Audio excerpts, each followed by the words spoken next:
Chapter 367. 3 days later, Renbochin looked at the human-shaped bomb that was 1 foot taller than him and had a shell made entirely of special steel. He took out his phone and took a selfie of himself. Although it wasn't exactly the same, he could tell that it was him. However, the hairstyle he wanted was a bun. What was on this statue's head? A carrot. Also, this outfit was different from what he had imagined.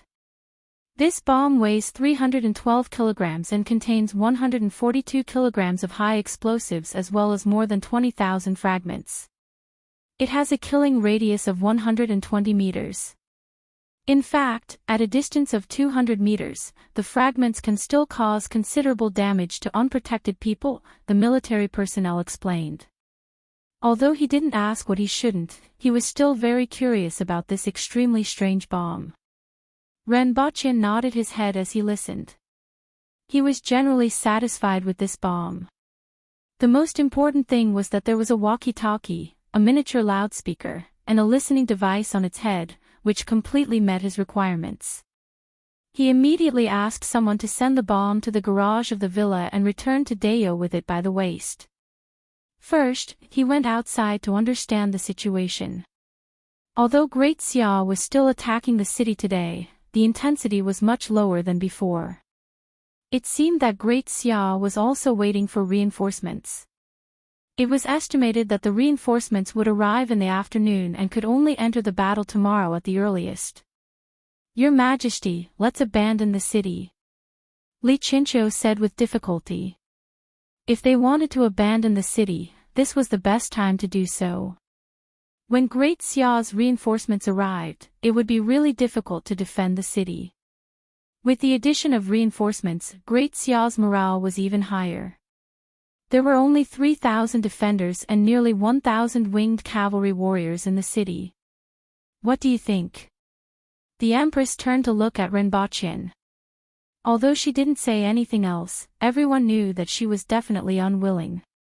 No monarch would choose to abandon a city when he was personally leading the army into battle, especially for an expert like her who was proud and arrogant.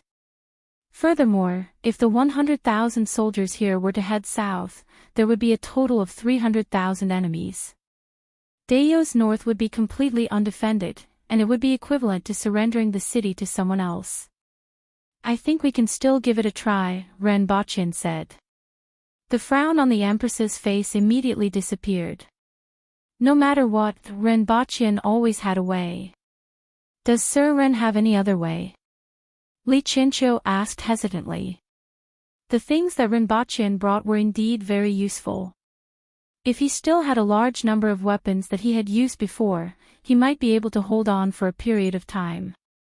However, how long could he hold on for? If possible, he didn't want to abandon the city either. If they abandoned the city, Tiesua Pass and Shun City would be completely isolated. The entire northern region of Deo would be completely at the mercy of the enemy. But if they couldn't defend it in the end, it would be better to retreat now and retreat to the mouth of the pot. That place was easy to defend and hard to attack. With the current army, they could still defend the mouth of the pot and then counterattack. There's a way, Renbochin said. Your Majesty, Lord Li, please follow me. Renbochin brought the two of them to his room, pointed at the statue, and said, You can try using this. Li Qinqiu had a puzzled look on his face when he saw the metal statue inside. Using this statue to defend the city. The Empress looked at the statue, looked at Renbochin, and then looked at the statue again. Soon after, she suddenly recalled something, pointed at the statue, and said, Xia, what was summer again? I can't remember, I didn't remember at that time. However, the Empress still remembered that he was the 7th Prince of Great Xia. That's right, the statue of the 7th Prince of Great Xia. Renbochin nodded. Li Qinqiu had a look of understanding and said, If it's the statue of the Great Xia Emperor, it might be of some use, but only a little use. If the statue of the Great Xia Emperor was erected on top of the city wall, would the enemy still dare to attack? Wouldn't they be afraid of being put in a difficult position? They probably wouldn't dare to. But even if they didn't dare to, it was just a statue and couldn't encircle the city wall. Moreover, who would remember this matter when the war started? It's not what you think. Ren Baqin waved his hand. What should we do then? Li Qinqiu asked curiously. Boom! Ren Baqin made an explosion gesture with both hands. Explosion is art. Let them move the statue to the commander and destroy it in one fell swoop.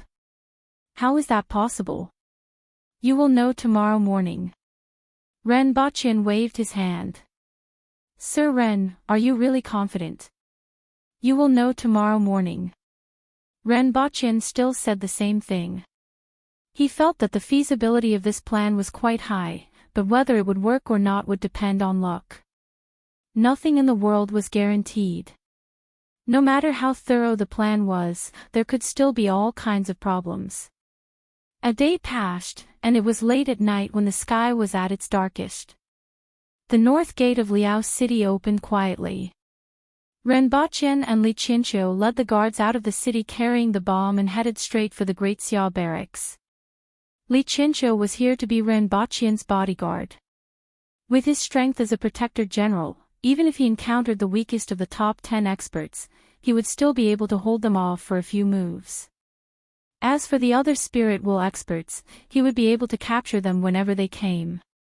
All right, leave it here, Ren Baqin said as he looked at the torch in the distance.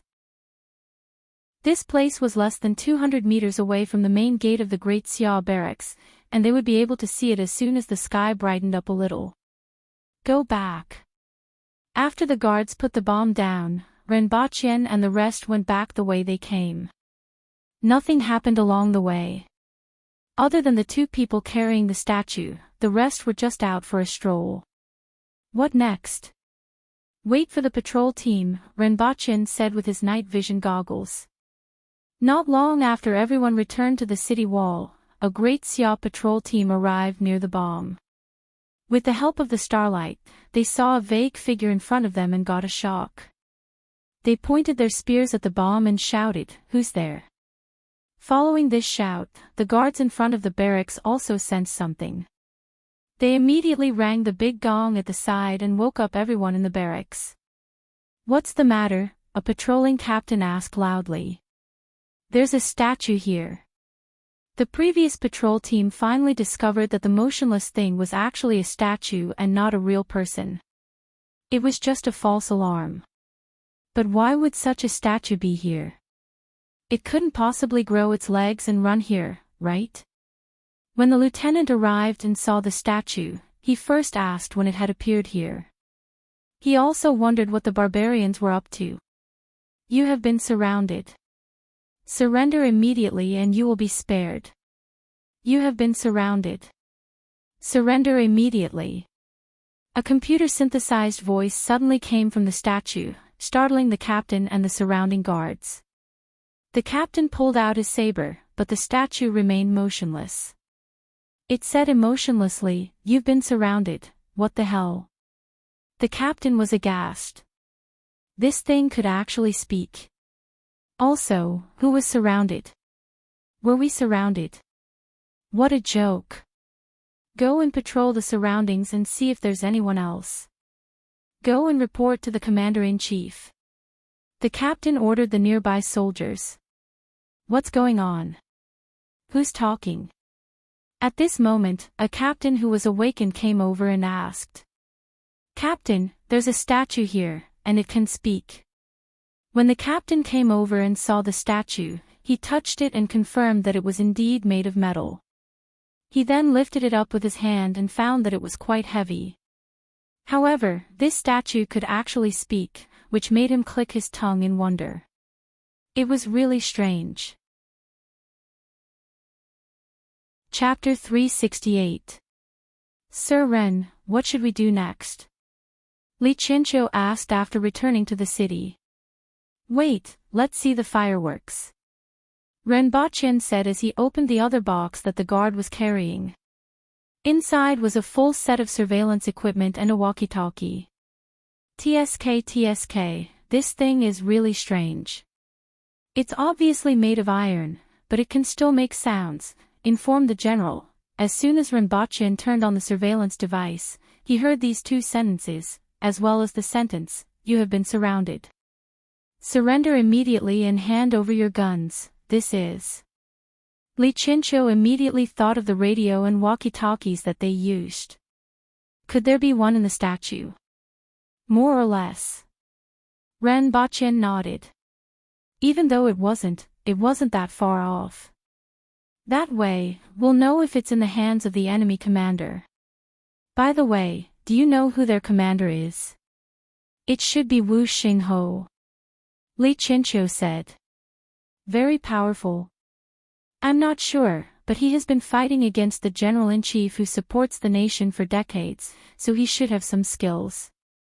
Looking at the current situation, it should be very powerful, right? Li Chincho smiled bitterly. If it was a one-on-one fight, he was confident that he could beat 10 of them. However, in terms of leading an army, the other party was indeed formidable. Not to mention anything else, just the fact that the Great Xia army had lost more than half of its members and that there hadn't been any large-scale desertions up until now showed that the other party had some means to manage the army. What about his personal strength? This was what Rinpoche wanted to ask. No more than the pinnacle of the earth will level, Li Chincho replied. Even though he didn't understand the specifics, Great Xia was different from the Aboriginals. Most of the Aboriginal court officials were at least at the spirit will level, and there were many man-will experts in Great Xia. There were only a handful of famous spirit will experts. On the contrary, there were many spirit will experts outside of the imperial court. Great Xia placed more emphasis on the ability to handle political affairs and govern the region. As for the Aboriginals, they were all the same from top to bottom. The one with the biggest fist was the boss. After hearing that the other party wasn't at the peak of the earth will level, Rinpoche knew what was going on. Tomorrow, you can write a petition to save your honor and send it to the Great Xia barracks. What's that? I mourn deeply for Wu Xingho. He lived a difficult life and died a wrong death. Cause of death, long hair, short knowledge. Li Chincho, the great general has ordered us to check if there are any problems. If there are no problems, transport them into the camp. Rinpoche's face lit up when he heard the words from the surveillance equipment. The first step was a success. If there was anything he was most afraid of, it would be the other party smashing this thing. Since the other party was interested, things would be easy. The Great Xia soldiers examined it carefully for a long time. The entire body was made of metal, but they couldn't find any problems with it. Other than the fact that this statue could make a sound, there was nothing else strange about it. Finally, under the urging of others, the bomber was carried into the camp.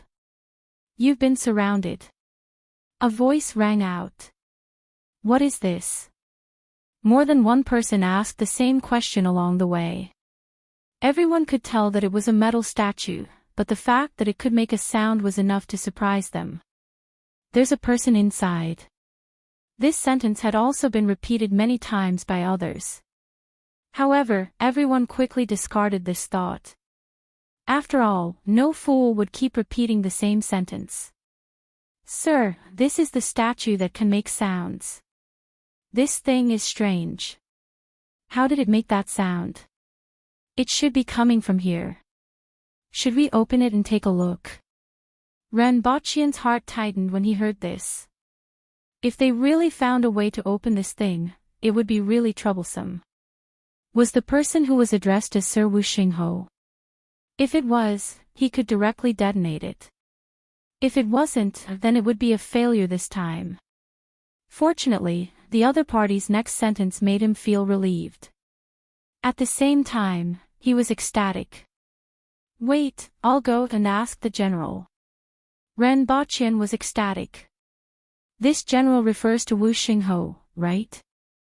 He didn't believe that Wu Xingho wasn't curious and wouldn't come to take a look if he knew there was such a thing. Li Chincho originally made this statue according to his appearance in the hope that someone could recognize the seventh prince and then deliver it to Wu Xingho. Although no one could recognize him now, his goal was likely to be achieved. Wu Xingho's position is the champion general, Li Qianqiu added. That's him. Ren Baqian slapped his thigh and sang softly, "Little rabbit, be good. Open the door. Quickly open it. Come into the bowl." After about 10 minutes, Ren Baqian heard the voice of the person who was addressed as, "Sir, carry it and follow me." Upon hearing this, Ren Baqian happily asked Li Qianqiu, "Do you have wine? Bring a dish to go with it and watch the fireworks in a while." "We have dishes, but only Her Majesty has wine." Li Qianqiu turned his head and glanced at him. After being besieged for a month, how could there be wine? Ren Baqian took out his walkie-talkie and called the Empress. After a while, he heard her slightly confused voice, "What's the matter? Your Majesty, do you want to watch the fireworks?" "The fireworks are ready, so I'm asking Her Majesty." "Fireworks?" The Empress sobered up a little and was slightly puzzled. She immediately thought of the fireworks that she had seen with Ren Baqian in Prague. Where did the fireworks come from at this time? Not only are there fireworks, but there are also dishes. All that's left is Your Majesty and wine. Ren Baqian laughed. Li Qianqiu was shocked. All that's left is Your Majesty and wine. You're the first person who dares to say this. Impressive. Li Qianqiu immediately moved 2 meters to avoid being splashed with blood. Given Principal Ren's weak physique, would Her Majesty beat him to death? It shouldn't be. No matter what, Ren Baqian should still be alive. It would be better for him to persuade Ren Baqian to at least be alive. In less than 5 minutes, a red shadow appeared on the city wall. A glass bottle smashed into Ren Baqian's chest and almost knocked him off the wall. What exactly is going on? "Thank you, Your Majesty." Ren Baqian was grabbed by Li Qianqiu. After stabilizing himself, he held the wine bottle and laughed. "It's indeed fireworks. Your Majesty, you should be able to see them in a while," Ren Baqian said. "That better be the case." The Empress squinted her eyes. Li Qianqiu's jaw dropped for a long time. Her Majesty actually didn't beat him up. What a great show of love. If he were to say this, Her Majesty would definitely kick him into the Great Xia barracks. Sure enough, different people had different fates. How much longer do I have to wait? The Empress started to get impatient after standing there for less than a minute. She was already gentle enough after being woken up from her sleep. Very soon. Ren Baqian listened to the sound of the soldiers carrying heavy objects moving forward from the monitor. "Put it here." The voice from the walkie-talkie made Ren Baqian's eyes light up. He opened the bottle and asked the Empress, "Your Majesty, do you want a drink? It can keep you warm." Seeing that the Empress was ignoring him, he took a sip. The ergotu went down his throat like a knife. Ha! Ren Baqian spat out the smell of alcohol. "Sir Li, do you want a drink?" As soon as Ren Baqian finished speaking, his hand was empty. The wine bottle was in Li Qianqiu's hand. He gulped it down and exclaimed, "Good wine. What a strong wine. After this war, I will give you 10 bottles." Ren Baqian said generously. "Thank you in advance." Li Qianqiu laughed heartily. This wine was good stuff. "Is this the thing that keeps making sounds?" A vigorous voice came from the walkie-talkie. "General, this is it." Ren Baqian laughed heartily. His plan had finally succeeded. "Have you been surrounded?" "Humph. Are they talking about themselves? Are they sparing us? They are just a group of dying people. Let's attack tomorrow and destroy Liao's city in one fell swoop. Let's see what they have to say then. However, it's rare that this thing can actually talk." General is right. Now that there are 30,000 more soldiers cutting down trees to make ladders, there won't be a shortage of ladders anymore. This time, we will definitely be able to destroy Liao's city in one fell swoop. I can be proud when I think of Qi Zixiao fleeing in panic. That's true. From the sound of it, there were quite a lot of people. The more they discussed, the happier Renbochin was. That general from before and this marquis are definitely the targets. As for the other small fries, we can earn as much as we can. This statue looks familiar. Is this the seventh prince? I saw him once before he went to Dayo a year ago, and he does look similar. Why did they make a statue of the seventh prince? I heard that the seventh prince looks very similar to that poison warrior. Could this be that poison warrior? Sending his own statue here. Could it be that it's poisonous? It's not poisonous. I have just checked it. Then, what's the meaning of this statue? That poison warrior must have a reason for doing this. Wu Xingho's voice was heard again. Renbochin hummed a tune, took out another walkie-talkie from the box, pressed a button, and sang intoxicatedly, "Because I happened to meet you. Leaving footprints is beautiful. The wind blows the flowers, and tears fall like rain, because I don't want to be separated." When Renbochin's voice was transmitted through the loudspeaker, everyone in the Great Xia tent was shocked. After hearing the lyrics clearly, everyone turned pale and looked at Wu Xingho in shock. Happened to meet you. Leaving footprints is beautiful. The wind blows the flowers, and tears fall like rain. Because I don't want to be separated. What the hell was this? It was terrifying to think about it. Everyone was shocked, but many of them felt that this strange voice was very pleasant to hear. This made everyone even more shocked. Who's trying to be mysterious? Wu Xingho shouted with an ashen face. Because I happened to meet you. Leaving a 10-year promise. If we meet again, I think I will remember you. As Renbochin sang affectionately, he held a button, unlocked the safety, and pressed it with his thumb. A huge explosion immediately occurred in the Great Xia camp. It was bigger than all the previous explosions. Huge flames shot up into the sky, and the shock waves swept out in all directions like a storm. After that, everyone on the city wall heard a loud boom. Even the city wall was shaking.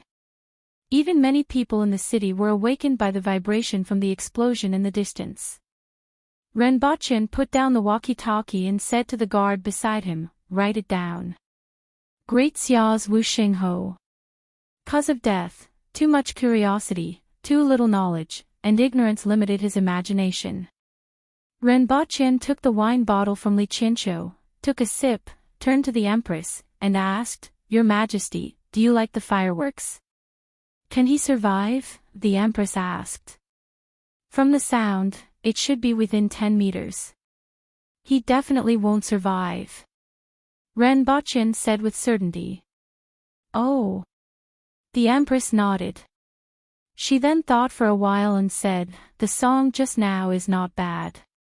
Sing it for me 100 times. Chapter 369. The Empress was distracted. Renbochin gave himself a thumbs up. Li Qinqiu looked at the huge explosion in the distance and suddenly thought of something. He dove into the darkness in a flash, stirred up all the blood in his body, and shouted, "Assemble at the north gate." After he finished shouting, he used his hand to press down on the tent protruding from his waist and abdomen before strolling out as if nothing had happened. Renbochin suddenly remembered that the most important thing hadn't been done yet. He asked the guards to move his mortars and artillery shells over. This time, he had to finish this battle in one fell swoop. Although Li Qinqiu was a spirit will expert, he rarely fought with others because the martial arts he practiced had a huge flaw. When he exerted force, his entire body would be congested with blood. As a result, Li Qinqiu had a nickname in private, which was Immortal Spear. Although his weapon of choice was a double-sided giant axe, his nickname was Immortal Spear. From this, one could see his style. Among the 5 protectorates, he was definitely outstanding. In less than 5 minutes, all the winged cavalry warriors arrived at the north gate.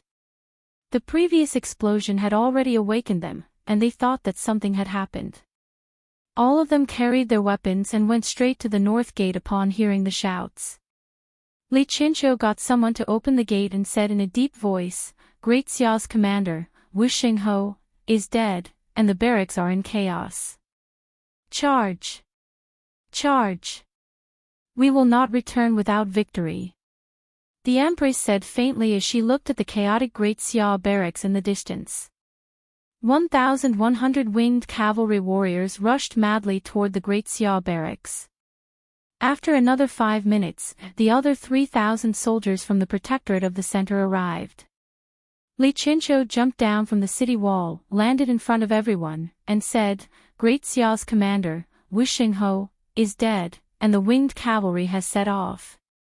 All generals will lead the barracks to attack the main barracks first, then turn around and defeat the reinforcements from the left and right barracks." Although they had been in a daze for some time, the other 2 barracks of Great Xia were even slower to react. Those soldiers hadn't even reached the manual level, so it would take longer for them to reinforce the northern barracks. The time difference was enough for the 3,000 soldiers to attack first before turning back to face the attack. At this time, the sky wasn't bright yet, and Great Xia didn't have time to prepare and couldn't get into formation in a short period of time. If both sides met, the powerful strength of the aboriginals could be fully unleashed. Moreover, with the emergency reinforcements and the dark sky, more than half of the enemy's archers had been crippled. Under such circumstances, it wasn't difficult for 3,000 soldiers to defeat 20,000 to 30,000 Great Xia soldiers. Yes. The generals in the army replied and led the 3,000 soldiers out of the city.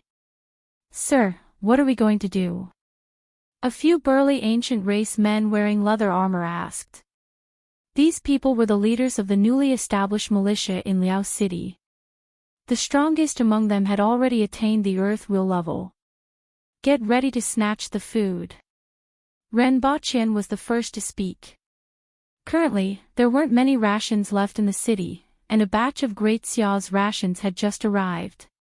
In a while, after they defeated the Great Xia army, they could snatch the rations back. As for defending the city, there was no need. There were a total of 40,000 soldiers in the east and west barracks of Great Xia's army. Their main task was to reinforce the north barracks, and it would already be considered pretty good if they could leave 5,000 soldiers to defend their barracks. They simply wouldn't have the energy to attack the city. Even if they didn't care about the survival of the north barracks and directly attacked the city, the aboriginal commoners in the city would be enough to take a bite out of them. When the main army returned, they would be like turtles in a jar. "Yes, sir." The leaders of the militia immediately responded. "Let's go out of the city too." Ren Baqian called out to the guards beside him. Everyone rode on the 4-corned cows and headed out of the city. As soon as they left the city, a few people were sent out with night vision devices and walkie-talkies to check the location of the reinforcements from the other 2 barracks. On the other hand, Ren Baqian found a place to set up the mortars. In the distance, the sounds of fighting could already be heard from the Great Xia barracks. Originally, that explosion had already wiped out all the generals in the north barracks, leaving only a few captains. Colonels, on the other hand, were usually battalion-level commanding officers, commanding 800 to 1,200 people. Regardless of whether it was in terms of strength or prestige, the captains in the barracks weren't able to calm the chaos in the barracks in a short period of time. Needless to say, they were already out of their wits. Then, 1,100 earth will level winged cavalry warriors rushed in and killed anyone they saw. The outcome of an ordinary person facing an earth will expert was imaginable.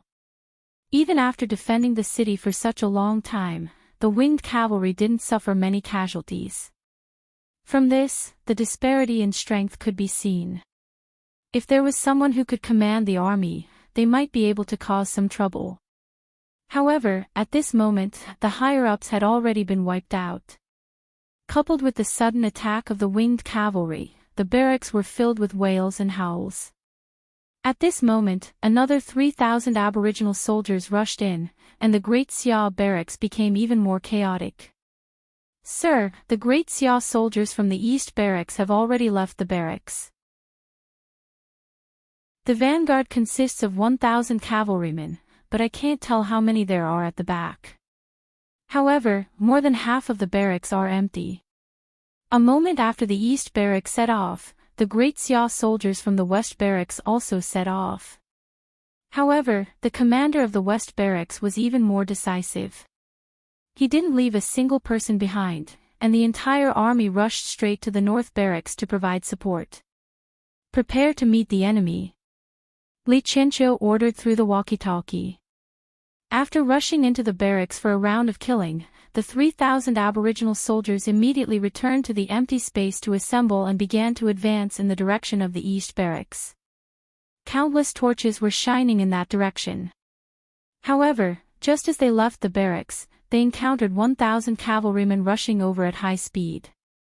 Countless soldiers wielding long swords intersected with the cavalrymen at high speed, causing the cavalrymen to fall off their horses and be trampled into mud by the horses behind them. However, these cavalrymen more or less delayed some time. When the Great Sia soldiers at the back discovered that they had encountered the enemy, a portion of them had already formed a battle formation. The soldiers that arrived one after another added to the thickness of the battle formation. Kill! The Aboriginal soldiers looked at the countless human figures illuminated by the torches in front of them and roared as they pounced over. However, the cannonballs were even faster than them. 6 cannonballs landed directly in the battle formation, immediately causing people and horses to be thrown off their feet. The battle formation was also shaken. The Aboriginal soldiers took advantage of this opportunity to pounce in and set off a reign of terror. There wasn't any suspense in the battle between 3,000 Aboriginal soldiers and 10,000 Great Sia elites. After 30 minutes, the Great Sia soldiers began to crumble. "Stop chasing and kill. The rear army will become the front army and head northwest." Li Chencho conveyed the order. Very soon, long whistles were heard on the battlefield. The soldiers who were chasing and killing the enemy gathered together and headed northwest at high speed. The front army was under the greatest pressure during the attack. As such, when they faced another enemy army, the front and rear armies were swapped. Otherwise, even if they were manual experts, it would be difficult for them to immediately carry out another round of attacks after being the tip of a sword to break the enemy's formation. This time, the opponent was 20,000 Great Sia soldiers from the West barracks. After both sides met, Rinpoche fired another round of cannonballs. This time, he fired 10 rounds and disrupted the enemy's battle formation. However, the Great Sia soldiers from the West barracks were split into 2. One of them was entangled with the Aboriginal soldiers, or rather, they were slaughtered. The other group sped up and headed toward the North barracks in an attempt to be the first to enter the barracks. "Foolish method," Li Chencho commented. "They have no other choice." Rinpoche sat on the ground. The result of a clash between 20,000 Great Sia soldiers and 3,000 Aboriginal soldiers in the dark was obvious. The North barracks still had 70,000 soldiers and 30,000 laborers. If they could gather some of the remaining soldiers, they could still fight. If they didn't rescue the North barracks, Deo could directly flatten this army of 20,000 soldiers. Therefore, after finding out that something had happened to the North barracks, they immediately sent all of their troops to rescue them. After discovering that they were intercepted, they abandoned a portion of their troops. Even though they knew that these Aboriginal soldiers would soon catch up, they still had to give it a try. This was because there was no better way to deal with the current situation. Should we get rid of the generals of these 2 barracks first? It's easy to get 1,000 soldiers, but it's hard to find a good general. With so many generals dying in succession, Great Sia won't be able to reorganize the defeated army in a short period of time. If the 2 generals of the East and West barracks run away, it's very likely that a large number of soldiers can be gathered in a short period of time, Renbochin asked. I'll make a trip. Li Chinchou touched his chin. He didn't even bring his weapon as he disappeared into the darkness. Not long after Li Chinchou left, a winged cavalry warrior in front sent back a message through a walkie-talkie that they had encountered an obstruction. The other party was a god-level expert. Although he was injured, more than 30 winged cavalry warriors had died at his hands. The other party might be the legendary Lu Pinghai. When Renbochin heard this news, the Empress naturally heard it as well. Her whole body erupted with a soaring killing intent. She first returned to the city commander's residence in a flash.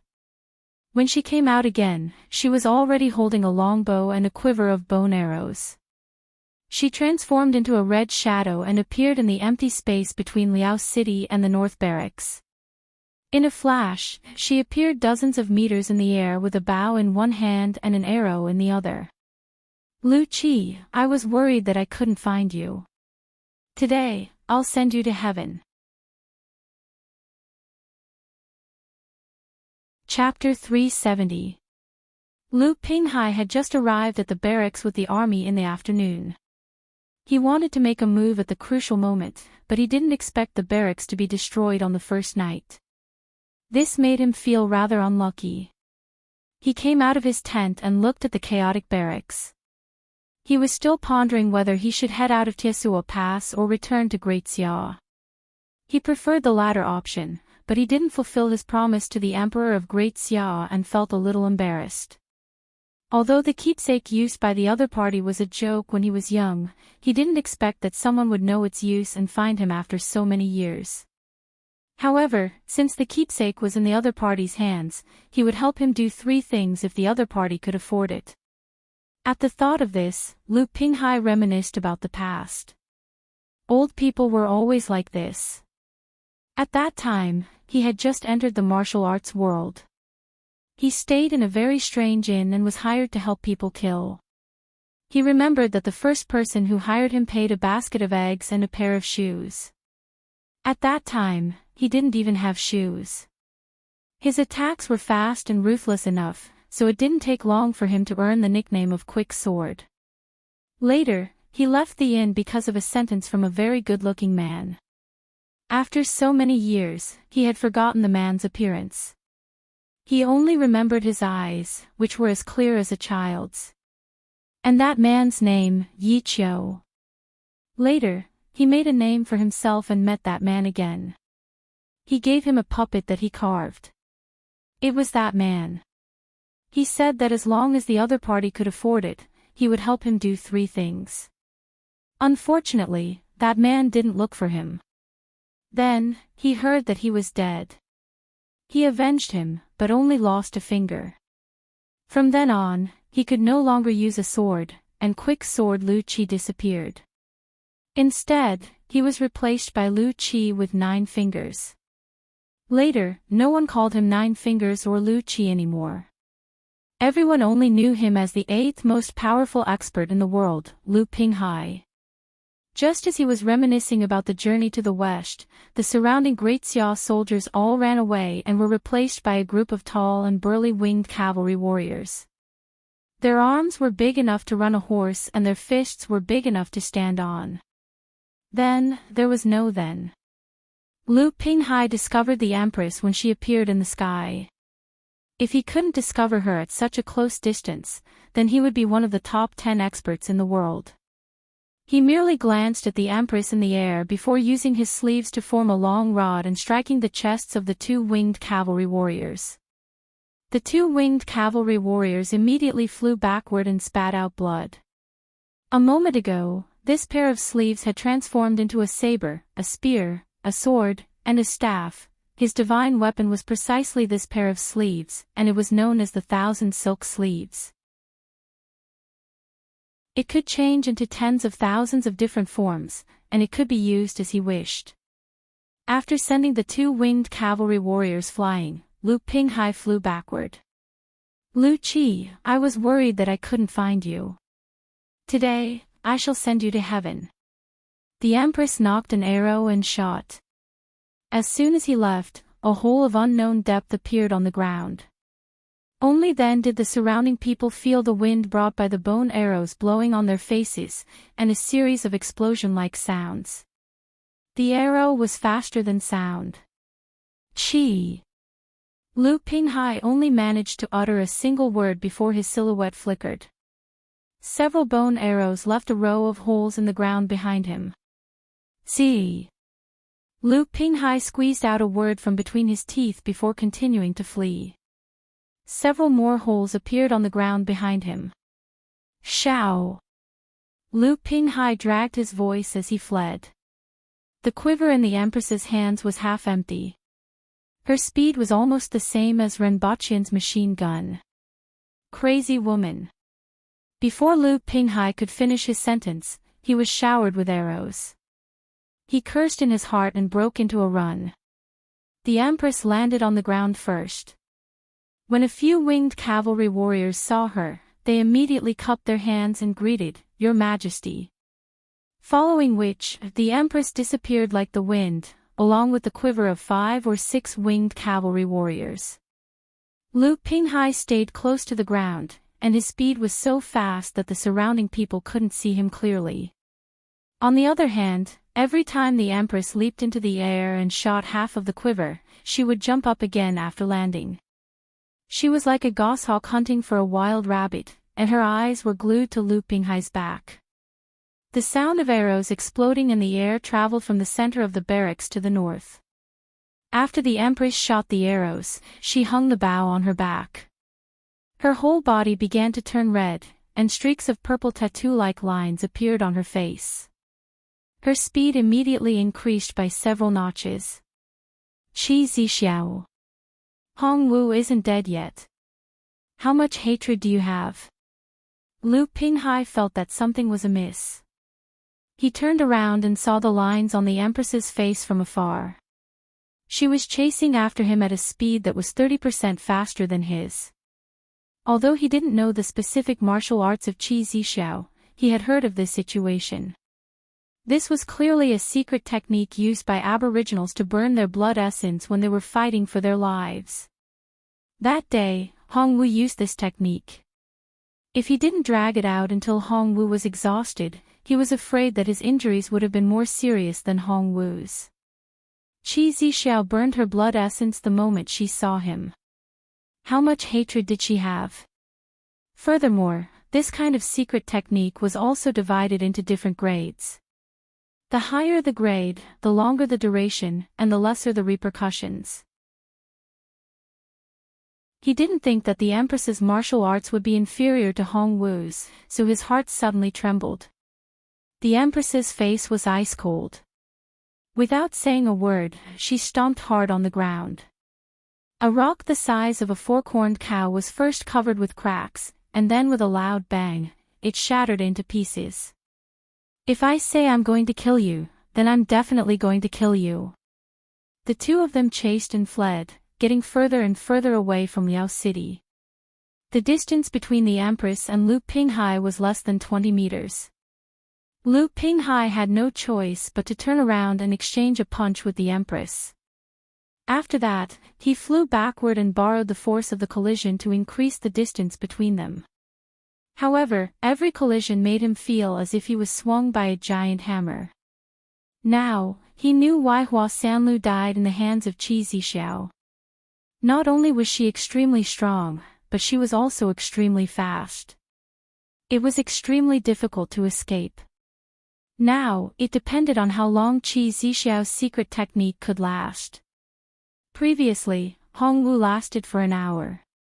He didn't know how long Qi Zixiao could last. If Qi Zixiao didn't know when to stop, when the time came, Renbaqian would capture her and send her to the Emperor of Great Xia. After another 2 hours, Lu Pinghai had already vomited 3 mouthfuls of blood. However, Qi Zixiao still didn't have the slightest intention of giving up the chase. At this time, the sky had already started to brighten. In front of the two of them was a continuous stretch of barracks. If one were to look from the sky, they would be able to see that this huge barrack surrounded a city. In 2 hours, the two of them ran from Liao City to Tisuo Pass. Looking at the barracks in the distance, Lu Pinghai's mind was racing. If they saw his situation, he would really lose face. However, with Qi Zixiao's current situation, he didn't know how long she could continue the chase, but he was almost at his limit. Running from Liao City to Tisua Pass in 2 hours. It was a full 400 kilometers. At this time, the speed of the two of them was less than 30% of their initial speed. However, under such circumstances, they still ran more than 400 kilometers in 2 hours. Furthermore, they had to cross over mountains and ridges. Even a spirit will expert couldn't afford such exhaustion. Qi Zixiao is here. Help her quickly. Lu Pinghai seized the opportunity to shout. However, this breath of air caused him to slow down. He turned around and used his sleeves to block 6 consecutive punches from the Empress. While vomiting blood in the air, he fell toward the barracks in front of him. Lu Pinghai's shout alarmed countless people in the Great Xia barracks.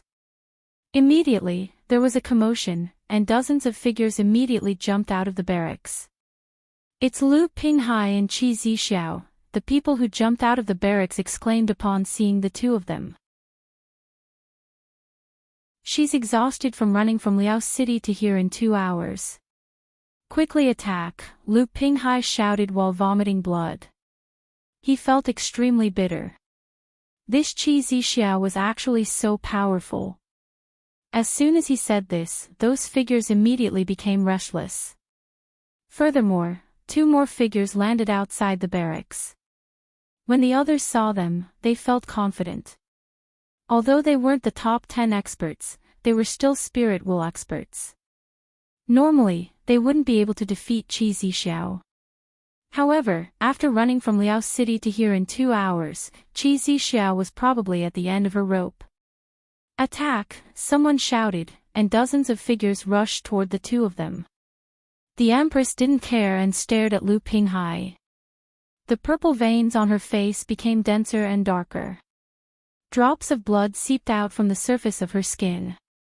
When Lu Pinghai saw her like this, he really wanted to curse in his heart. Was there a need to be so desperate? What kind of hatred and resentment did she have?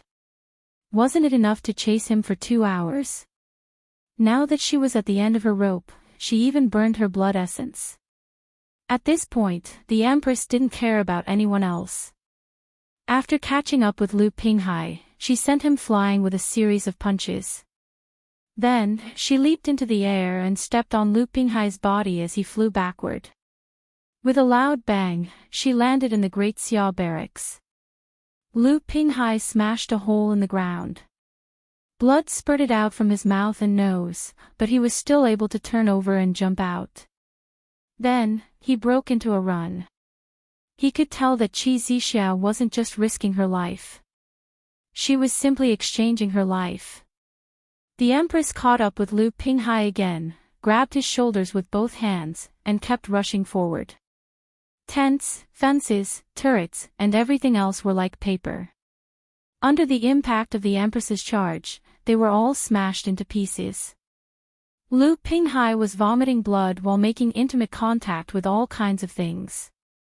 Looking from the sky, the Empress looked like a yellow dragon behind her. The Empress and Lu Pinghai were the heads of the dragon. Beside the yellow dragon, there were dozens of people chasing after it. 2 of the spirit will experts used weapons. One of them used a sword while the other raised his hand. A 1-meter-long wooden pillar appeared in the air and crashed into the Empress's back. The Empress didn't seem to care at all. After being hit 3 times in a row, her speed increased with each hit. However, on the 3rd hit, she also vomited blood.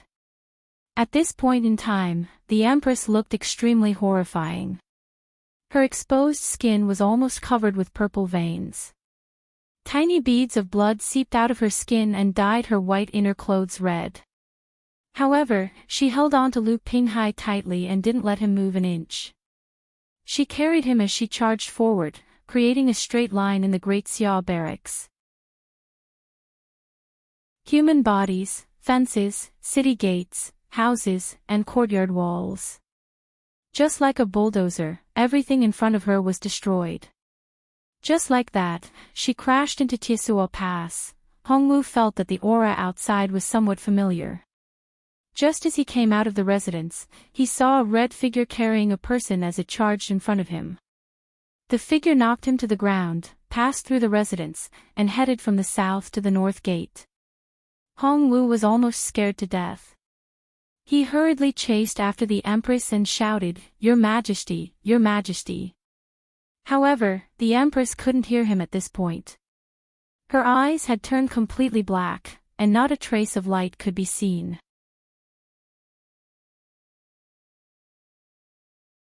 Chapter 371. As soon as the Empress woke up, she felt a sharp pain in her body. Every cell in her body was groaning in intense pain. If it were someone else, they would have screamed. The Empress opened her eyes to look at the ceiling, then turned her head and saw Hongwu guarding by the bed. "Your Majesty." Hongwu didn't know what to say when he saw that the Empress had woken up.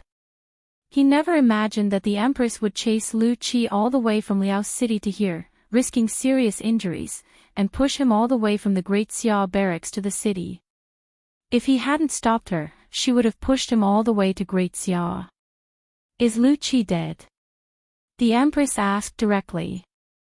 Her tone was cold, and no one could tell that she was in pain. However, how could Hongwu, who had just exploded not long ago, not know? "Although he's not dead, he's going to die soon." "I've detained him," Hongwu replied. "Kill him." The Empress decided the fate of Lu Qi, Lu Pinghai. No matter how strong he was, she wouldn't treat him with respect and make him her subordinate. Since she wanted to kill him, she had to kill him. "Your Majesty, it's too dangerous," Hongwu said in a deep voice. "Your Majesty is the ruler of a nation, how can you do such a thing? If anything happens to you, not to mention one Lu Qi, even 10 Lu Qis won't be able to stop you. What will happen to Dao then?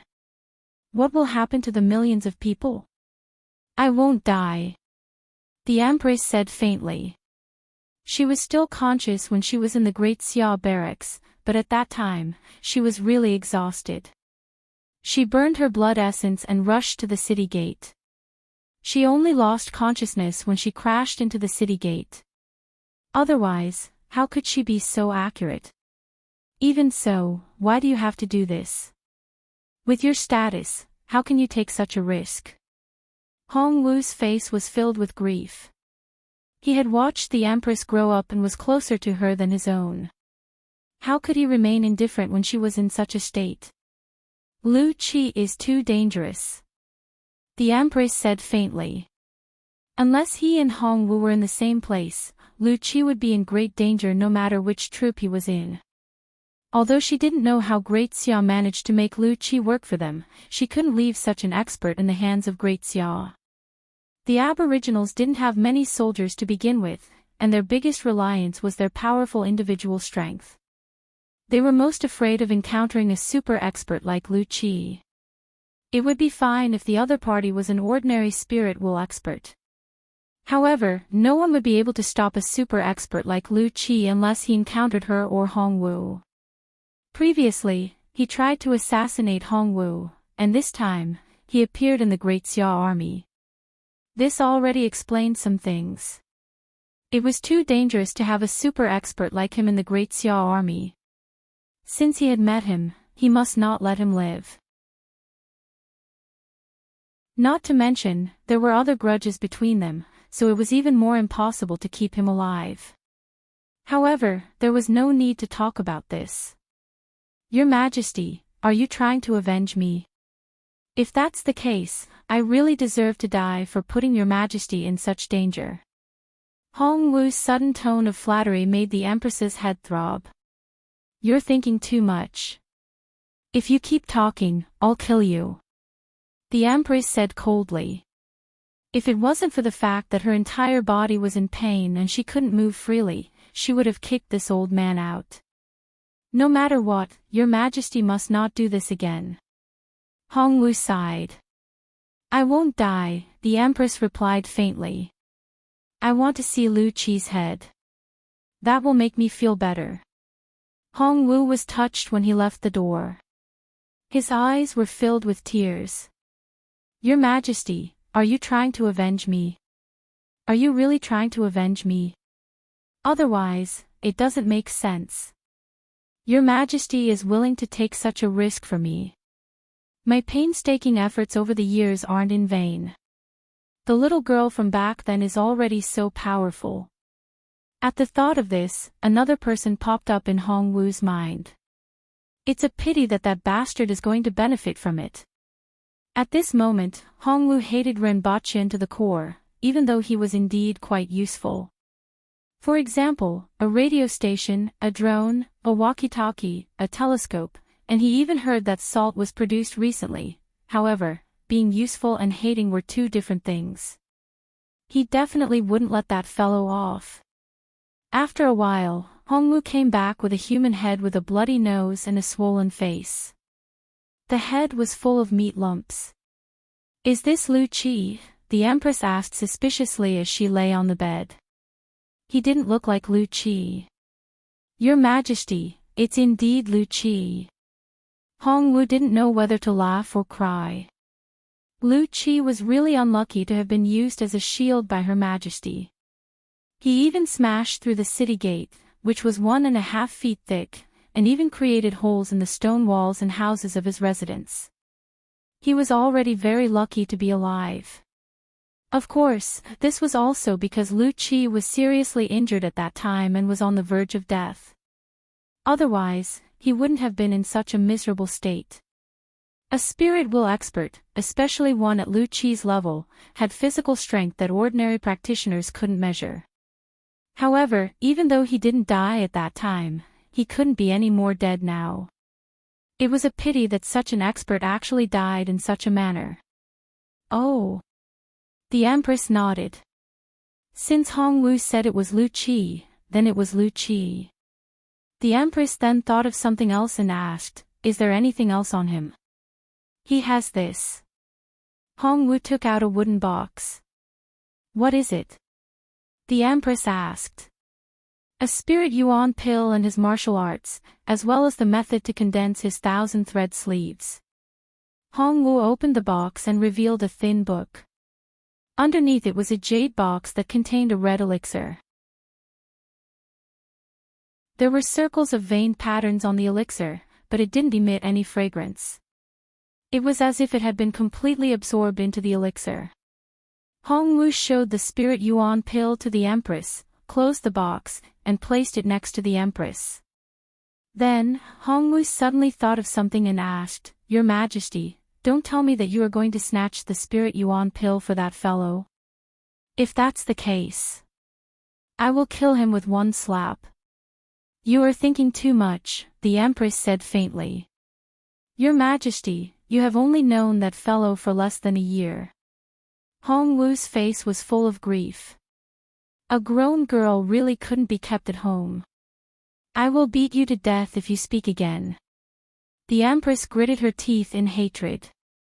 Why didn't she realize that this old man was so annoying in the past? At the same time, she secretly swore that when she could move again, she would definitely kick this old man out. After sighing for a long time, Hongwu suppressed the thought that a grown girl couldn't be kept at home and asked about the situation in Liao City. Previously, when the Empress chased Renbochin here, he asked about the situation in Liao City. However, it was said that the army had killed their way out, and the people left in the city commander's residence didn't know much. Now that the Empress had woken up, it was the right time to ask her. Wu Xingho is dead, the Empress said faintly. Then, she roughly explained what happened that night. There were many things that she didn't understand, so she didn't say anything. Hongwu only knew that Renbochin made something that was carried back to the barracks by the Great Xia army.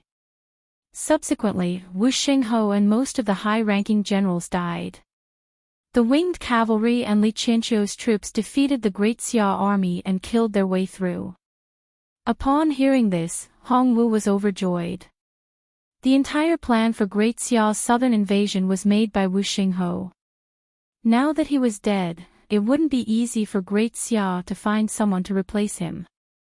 As long as the Great Xia army in Tiesua Pass and Shun City was restrained, the winged cavalry and Li Qianqiu's troops, as well as the 3,500 garrison soldiers and reinforcements from the Protectorate of the South, which consisted of 11,000 soldiers and more than 1,000 winged cavalry warriors, were sufficient to wipe out the Great Xia army in the north of Dayo.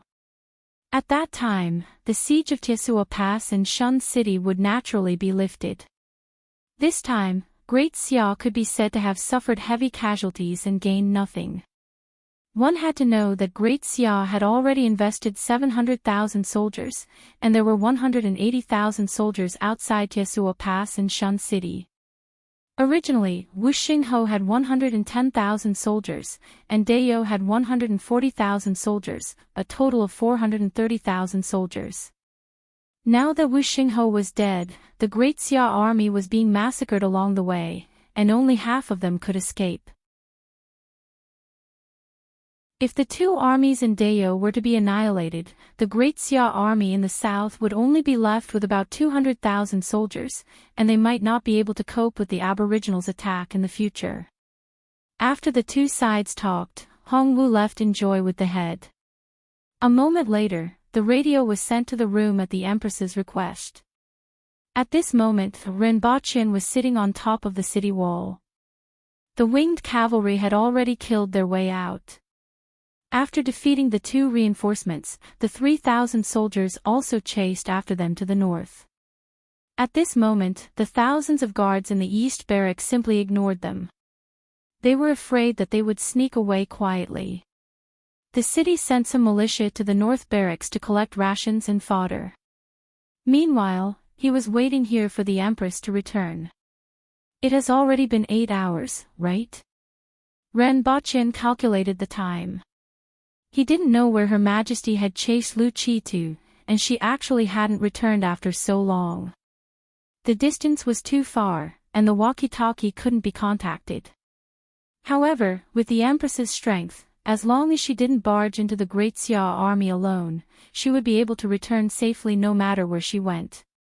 Suddenly, someone hurriedly ran to the city wall and reported, "Sir Ren, Her Majesty is at Tiesua Pass." Why did Her Majesty go there? Ren Baqian was flabbergasted. "Her Majesty is using the radio to contact you and is waiting for you," that soldier replied. Ren Baqian hurriedly rushed back to the city commander's residence. "Your Majesty. Why did you go to Tiesua Pass?" "Oh. Why do you care why I'm here?" The Empress rarely lost her temper.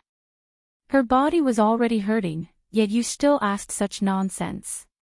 "Your Majesty, you are the boss, and you have the final say." Ren Baqian immediately admitted his mistake. "I will guard this place for a few days. Come and pick me up after you have eliminated the enemy troops," the Empress said in a cold tone. "Yes. At that time, I will ride on a rainbow cloud to pick you up."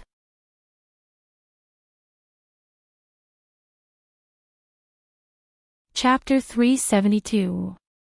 Ren Baqian sat at the top of the city wall and watched the militia excitedly pushing carts of rations back. There was also a large herd of cows and sheep. Even though the ordinary soldiers of Great Xia ate rations, some practitioners still ate meat. Even though their appetites weren't as big as the Aboriginals, they still ate quite a lot. "What are the arrangements?" Ren Baqian tilted his head and asked. "Distribute the rations to the commoners and bring the livestock with you," Li Qianqiu said. The commoners could still eat the rations, but if the soldiers ate them, they wouldn't have to do anything else and would have to eat from morning to night. At noon, the soldiers of the Protectorate of the Center returned. All of them were so hungry that their faces were twitching. The winged cavalry only returned in the afternoon. Dozens of kilometers to the north of the North Barracks were covered with the corpses of Great Xia soldiers. If they weren't so hungry, they would have chased them for another day. It had been a month. They had been besieged for a month, and they could finally vent their anger. Just as Rinpoche had expected, the guards in the East Barracks had slipped away in the morning. The soldiers in the city didn't go after them, so they took advantage of the situation. Get someone to bury them. Otherwise, it will be troublesome if a plague breaks out, Rinpoche said. Li Chincho nodded. They understood this principle. Along the way down from the city wall, Rinpoche heard people asking, did they win? The Great Xia army has escaped. When are we going to attack them? Similar remarks were made. The Aboriginal commoners were far more concerned about being besieged by Great Xia than about being defeated. To these boorish people, being besieged by Great Xia for a month was a huge disgrace. As for the casualties, the Aboriginals didn't care much about it. Or rather, everyone believed in the existence of the spirits of their ancestors and weren't that afraid of death. Just like the believers of some religions on earth, they weren't afraid of death. Instead, they believed that they would welcome a better home after death. All of these showed that the Aboriginals were extraordinarily ambitious. The faces of the commoners in the city were filled with joy and hearty laughter. Their voices were much louder, especially when carts of grain were being transported into the city. The commoners, who were running out of grain, were very excited. Many people stuck their heads out of their homes to look. As for other things, such as young girls throwing themselves at him to express their excitement when they saw him in his official robes, or celebrating joyfully, there were none. Everyone did what they were supposed to do. When the soldiers returned to the barracks, they began to eat and then lay down to sleep. Some of the commoners helped to deal with the rations, while the rest of them hung their clothes and beat their children. In the hearts of the commoners, it was just defeating an enemy. If you yell, it will be a joke. The children of the Aboriginals are really tough. Rinpoche saw a woman carrying a 7 or 8-year-old child by the neck and throwing him out of the courtyard. Go out and have fun. Don't cause trouble here. That child rolled on the ground, patted the dust off his body, bared his shiny front teeth at Rinpoche, yelled, and ran away. Was she his real mother? Rinpoche was a little curious about what the Empress would be like when he and the Empress had a child in the future. From the Empress's character, it was very likely that the child would watch her eat snacks, eat candy, or watch her binge-watch dramas. Rinpoche rubbed his face as he imagined such a scene. It was better not to think so much.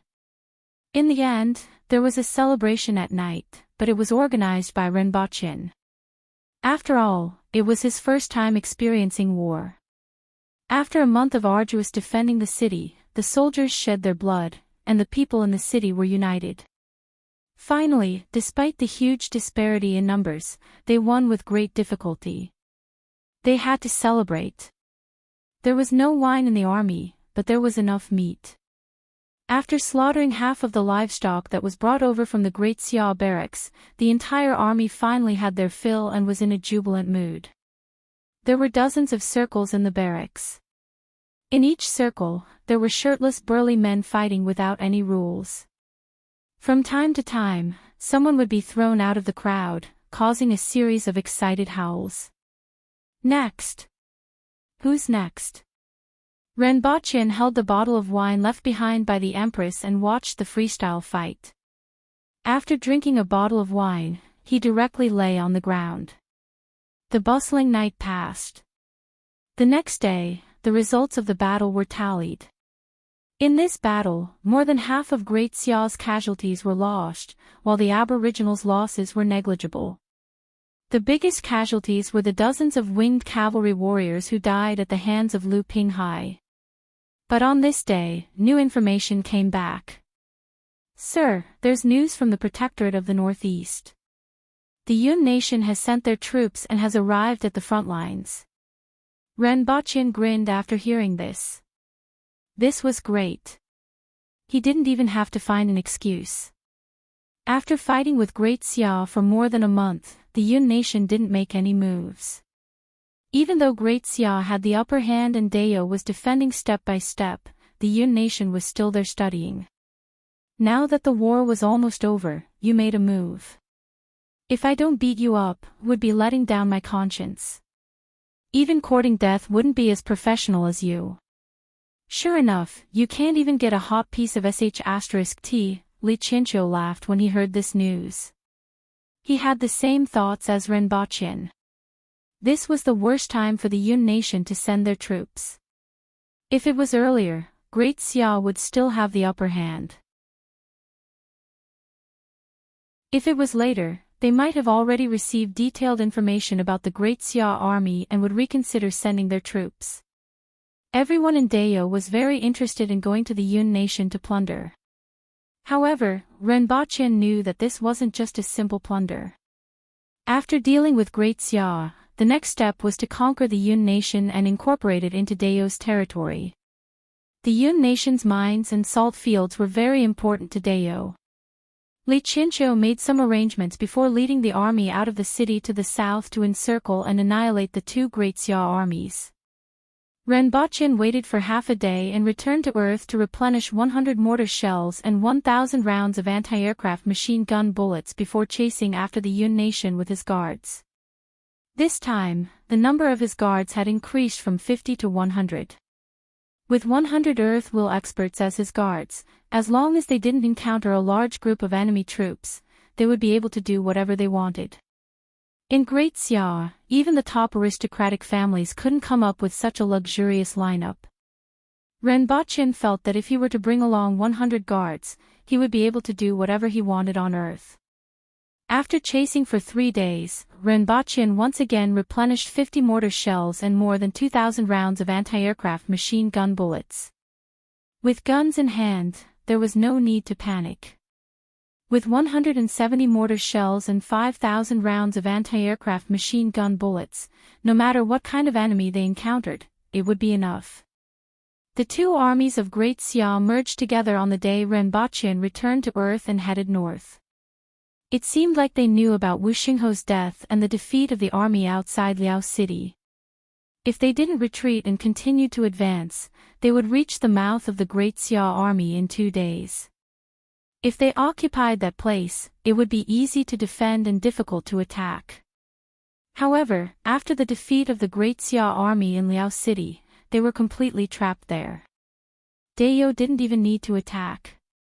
They would starve to death after being besieged for half a month.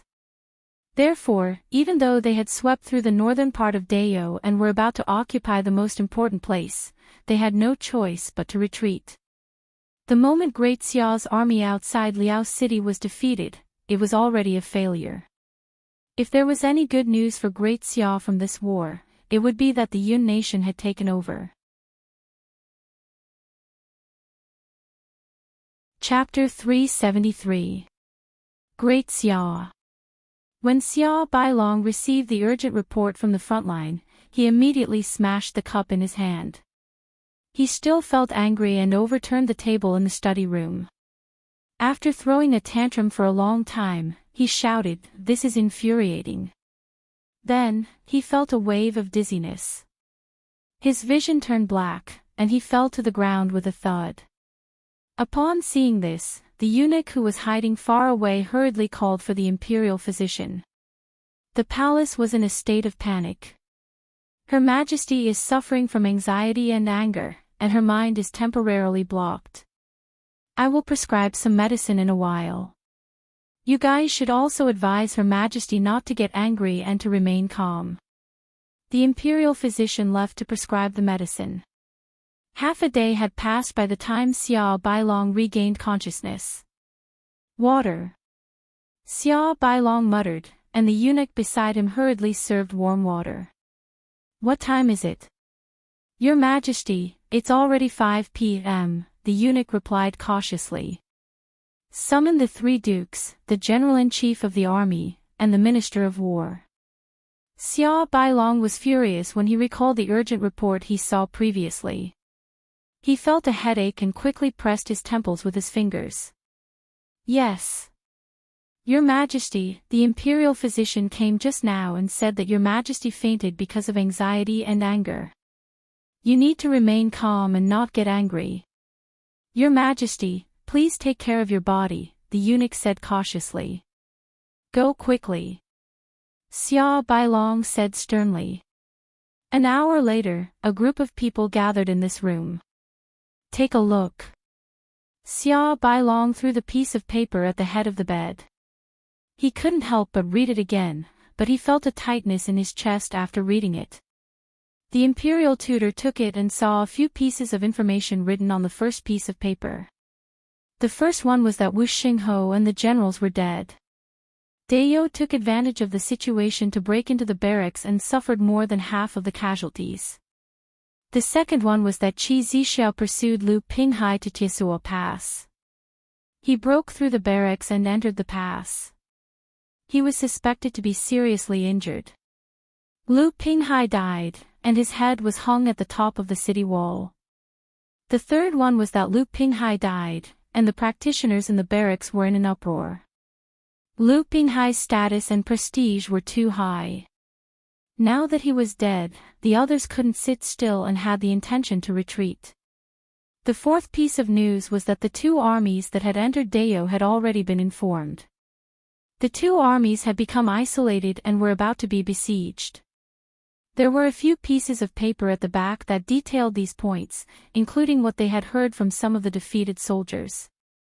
They had found a statue outside the camp that day, and after it was carried back, it exploded, turning the area within a radius of several dozen feet into a sea of fire.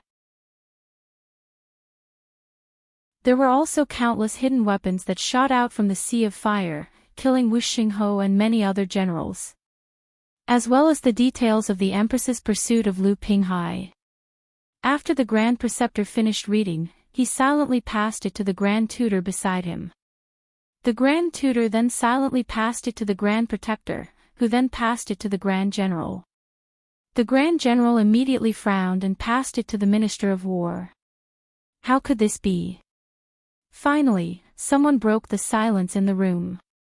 Xia Baichong smashed the cabinet next to him with a slap. Jin Ling has harmed the country. His family should be demoted and exiled. Your Majesty, you mustn't. Great General Zhao Hongji hurriedly spoke up to stop him. If we do that, I'm afraid the frontline soldiers will be disappointed. Your Majesty, you mustn't do this. The three dukes and the Minister of War also spoke up. My army. Xia Bailong almost couldn't catch his breath. Out of the 700,000 soldiers, only 200,000 were left outside Tiesuo Pass.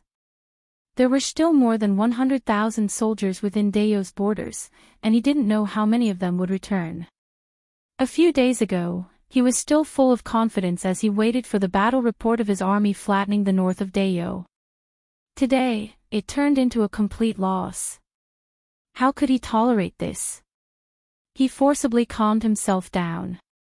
He also knew that it was impossible to deal with Wu Xingho. Instead, he asked, what should we do next? Does anyone have any ideas? Upon hearing this, the three dukes lowered their eyelids and lowered their heads. They had made up their minds not to speak. It was better for professionals to handle professional matters. Great General Zhao and the Minister of War had a difficult look on their faces. The two of them could even draw the map of Dayo with their eyes closed. When they saw the urgent report just now, they immediately knew that unless there was a huge unforeseen event, such as encountering an earth-shaking dragon, this battle was beyond redemption. After a long while, Great General Zhao said, now, the only thing we can do is to negotiate with Dayo and let the 100,000 soldiers return. Our army will then release the siege of Tiesuo Pass in Shun City. After withdrawing, we can make new plans. I'm not resigned to this. Xia Bailong hissed. This is only a temporary plan. Looking at the time, the Yun nation should be making their move soon. It just so happens that they can distract Dayo's energy. However, in my opinion, even though the Yun nation is well equipped, their soldiers are messy and it's difficult to get orders from the top to the bottom. I'm afraid that they won't be able to hold on for too long. We should step up our efforts to contact the immigrants from the Han nation and even send some people to help them revolt. At the same time, we can persuade the monarch of the Qin nation to send troops together with us. We might as well give them some benefits. With these few countries distracting Dao, it will be difficult for them to recuperate. Regardless of whether it's their military strength or food supplies, they won't be able to sustain it. At that time, our army will find the right opportunity to march south and defeat the enemy in one fell swoop. After hearing this, Xia Bailong began to ponder. After a while, he raised his head and asked everyone, "What do you think of Great General Zhao's plan?" Even though I don't know much about military affairs, in my opinion, Great General Zhao's words are wise. This plan is feasible. The imperial tutor nodded his head when he saw Xia Bailong looking at him. I also think it's feasible. Seeing everyone nod their heads, Xia Bailong pondered for a moment. Even though he was still unwilling, this was the only way. Hence, he said, since this is the case, there's no time to lose. Immediately pass down the order and let General Yunhui inform Dao about this matter. Tell them to bring back the 100,000 soldiers, withdraw the troops that are surrounding Tiesua Pass and Shun City, and call a temporary truce. After he finished speaking, he raised his head and asked, "Will Dao release them?" Nobody could answer this question. If it was a normal person, Great Xia would most likely let them go since they proposed a truce. After all, Dao had suffered a lot of losses. If they continued to fight, even if the two armies were eliminated, Dao's own casualties would not be small. However, no one could guarantee what the barbarians would decide. Pass down the order first. Xia Bailong frowned and waved his hand. Send a messenger to inform Sui that if the Yun nation wants to withdraw their troops, find a way to stabilize them and agree to some of their conditions if necessary.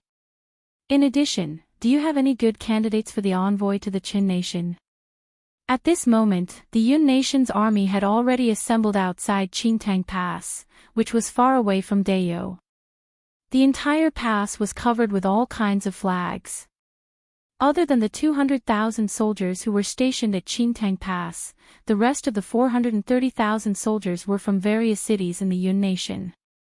Some had 20,000 soldiers, while others only had 6,000 soldiers. Behind them, there were some soldiers from cities further away who were heading in this direction. "Sir, the people from Siwei City and Qinghuan City are fighting," a young general shouted as he strode into a building in the center of Enchanting Pass. A middle-aged man in a long robe was standing there admiring a piece of calligraphy on the wall. Even though it was calligraphy, the sword aura in it was awe-inspiring. Even though this piece of calligraphy had been imprinted in his mind, he would still look at it every day in order to comprehend it. Upon hearing the young general's words, he turned his head and smiled. "Has it been settled?" "It has been settled. However, those fellows are too outrageous," the young general complained. "General, I'm afraid that they won't be able to help on the battlefield. Instead, they will retreat when something happens and affect our army." The middle-aged man shook his head slightly. How could he not know that such a patchwork army was unbearable?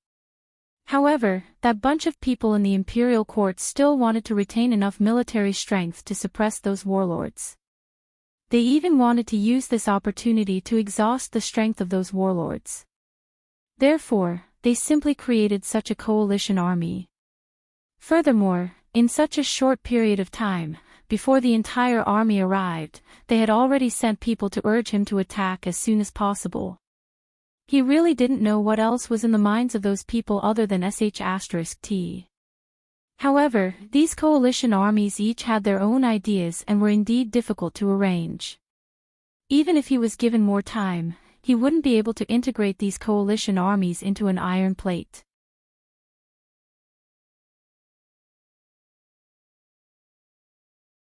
Chapter 374. The next day, hundreds of thousands of Yun nation soldiers swarmed toward Sanchi City, which was dozens of miles away. Their flags covered the sky. Although there was some chaos during the march, there was no major trouble. Zedonglai, the Protectorate of the Northeast's Protectorate General, had been waiting for a long time. When they were still 10 miles away from Sanchi City, he opened the city gate and led the army out. They collided with the Yun Nation's army. After the vanguard met the enemy, they split into two groups, bypassed the Yun Nation's Western army in the center, and charged toward the mixed coalition army at the back. The mixed army was well equipped, and even the ordinary soldiers were wearing leather armor. However, the greatest problem was that they lacked a unified command, and all of them wanted to preserve their own strength. As a result, they had only clashed with the enemy for a few moments before they were slaughtered into chaos. The army of more than 100,000 was directly routed by the charge of the 10,000 soldiers of the Protectorate of the Northeast. If not for the Western garrison army turning around and launching a pincer attack, they would have lost more than half of their men in this battle. Zedonglai stood on a hill at the side with a pair of binoculars that were sent to him a few days ago. He sneered as he looked at the Yun Nation's army fleeing in all directions. These Yun Nation bastards actually dared to attack him. They really didn't know their place. All troops, disperse to both sides and advance 1.5 miles toward the city center. Take a break at Mount Yuguan and Mount Days and wait for orders. Keep your distance from the Western army. After that, he used his binoculars to carefully observe the Western garrison army in the distance. This army was considered the most powerful one in the Yun Nation. Their movements were orderly, and their murderous aura soared to the sky. They were indeed considered elites. However, they were only elites in the Yun Nation. Zedonglai was interested in a carriage-like thing in the Western Army's formation. On top of it was a box that was as tall and wide as a person, and there were two people standing behind the box. Zhao Yu, Xiao Yang, Jing Qian, Qi Zhua, lead the troops and attack. Under Zedonglai's order, 4,000 aboriginal soldiers drew their long sabers and charged toward the Western army on the central plain. There was no hesitation in the 4,000 people attacking the 100,000 people. Zedonglai used the binoculars to watch the Western army push the carriages to the front of the formation and open the wooden boards at the back, revealing dense arrows. Release. The Western garrison army gave the order, and the two people in the carriage immediately pulled the lever next to the box. Countless crossbow bolts shot out from the box, forming a black arrow rain. Kill. The Aboriginal warriors at the very front brandished their long swords and chopped down the arrows that were shot at them. However, there were still some arrows that slipped through and pierced through their bodies.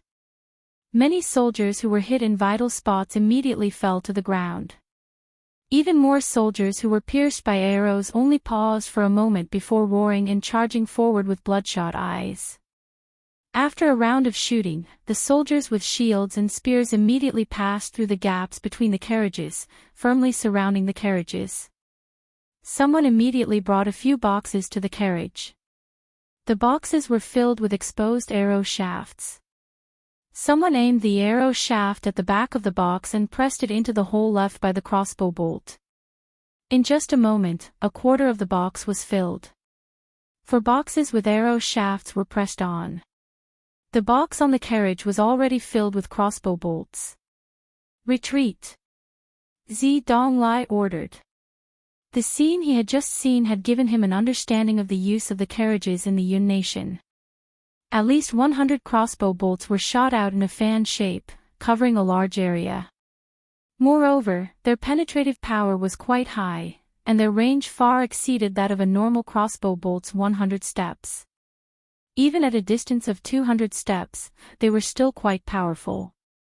But in this round, at least 200 soldiers had died. The other party only used 6 such carriages in each direction. From what he could see, the Yun Nation had at least 60 such carriages. Another point was that this new weapon from the Yun Nation could reload the crossbow bolts very quickly. From what he could see, the crossbow bolts could be reloaded after a count of 30. It was indeed a little troublesome to encounter such a weapon in the wilderness. He immediately ordered everyone to bypass the Western City army and return to the city. He dared to divide his troops into two groups to bypass the Western City army and directly attack the coalition army. He also dared to let them return under the nose of the Western City army. If the Western City army dared to chase after them, it would be exactly what he wanted. The crossbow boxes on the carriages could only be used for confrontation between two armies and couldn't be used for pursuit. Donglai gently tossed the walkie-talkie with one hand and caught it. This thing was indeed a good thing. With this thing, it was very convenient to convey orders on the battlefield. It could be directly transmitted to the battalions, and the 10,000 soldiers could be divided into 10 battalions. Renbochin found out about this battle that night. Under the nose of the Western City army, Donglai divided his troops into two groups to bypass the Western City army and attack the coalition army at the back. Renbochin didn't know much about Donglai, the Protector General of the Northeast, but those who could reach this position weren't easy to deal with.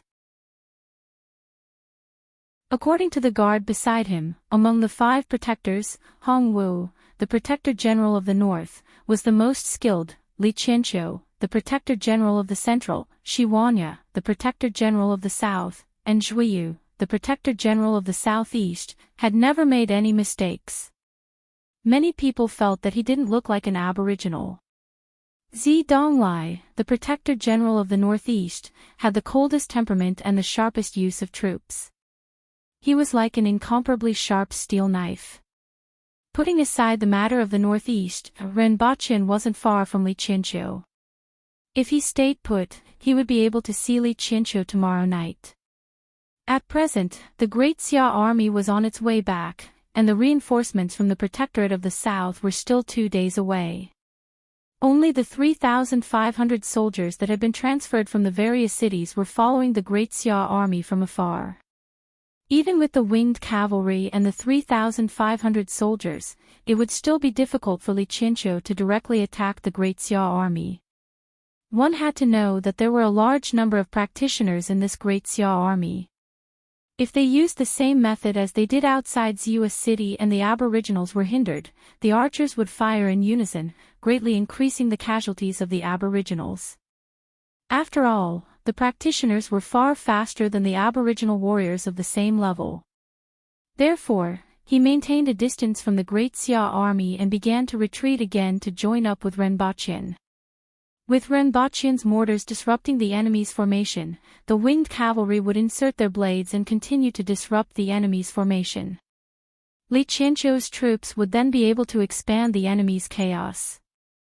At that time, the 3,500 soldiers would also attack at the right time.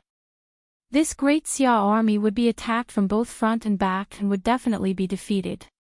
Let's just wait here. It's tiring to run around. Renbochin immediately decided to stay here after knowing Li Qianqiu's movements. On the afternoon of the next day, Renbochin met the winged cavalry who was acting as a mounted scout. After being exposed to all kinds of grenades, mortar shells, and anti-aircraft machine guns, they felt a little awkward without Renbochin at their back. Now that they saw the Great Xia army's formation, they immediately thought of looking for Principal Ren. With a round of artillery fire and a round of grenades, the enemy's front line would immediately be shattered. After that, it would be much easier to charge and kill. Not long after, when Renbochin and Li Qianqiu met up, Li Qianqiu immediately used his huge palms to slap Renbochin and said, "Principal Ren, I always feel like I'm missing something without you by my side. I'm relieved to see you." As he spoke, he slapped Li Qianqiu as if he was hammering a nail. By the time he finished speaking, Renbochin's ankles had sunk into the ground.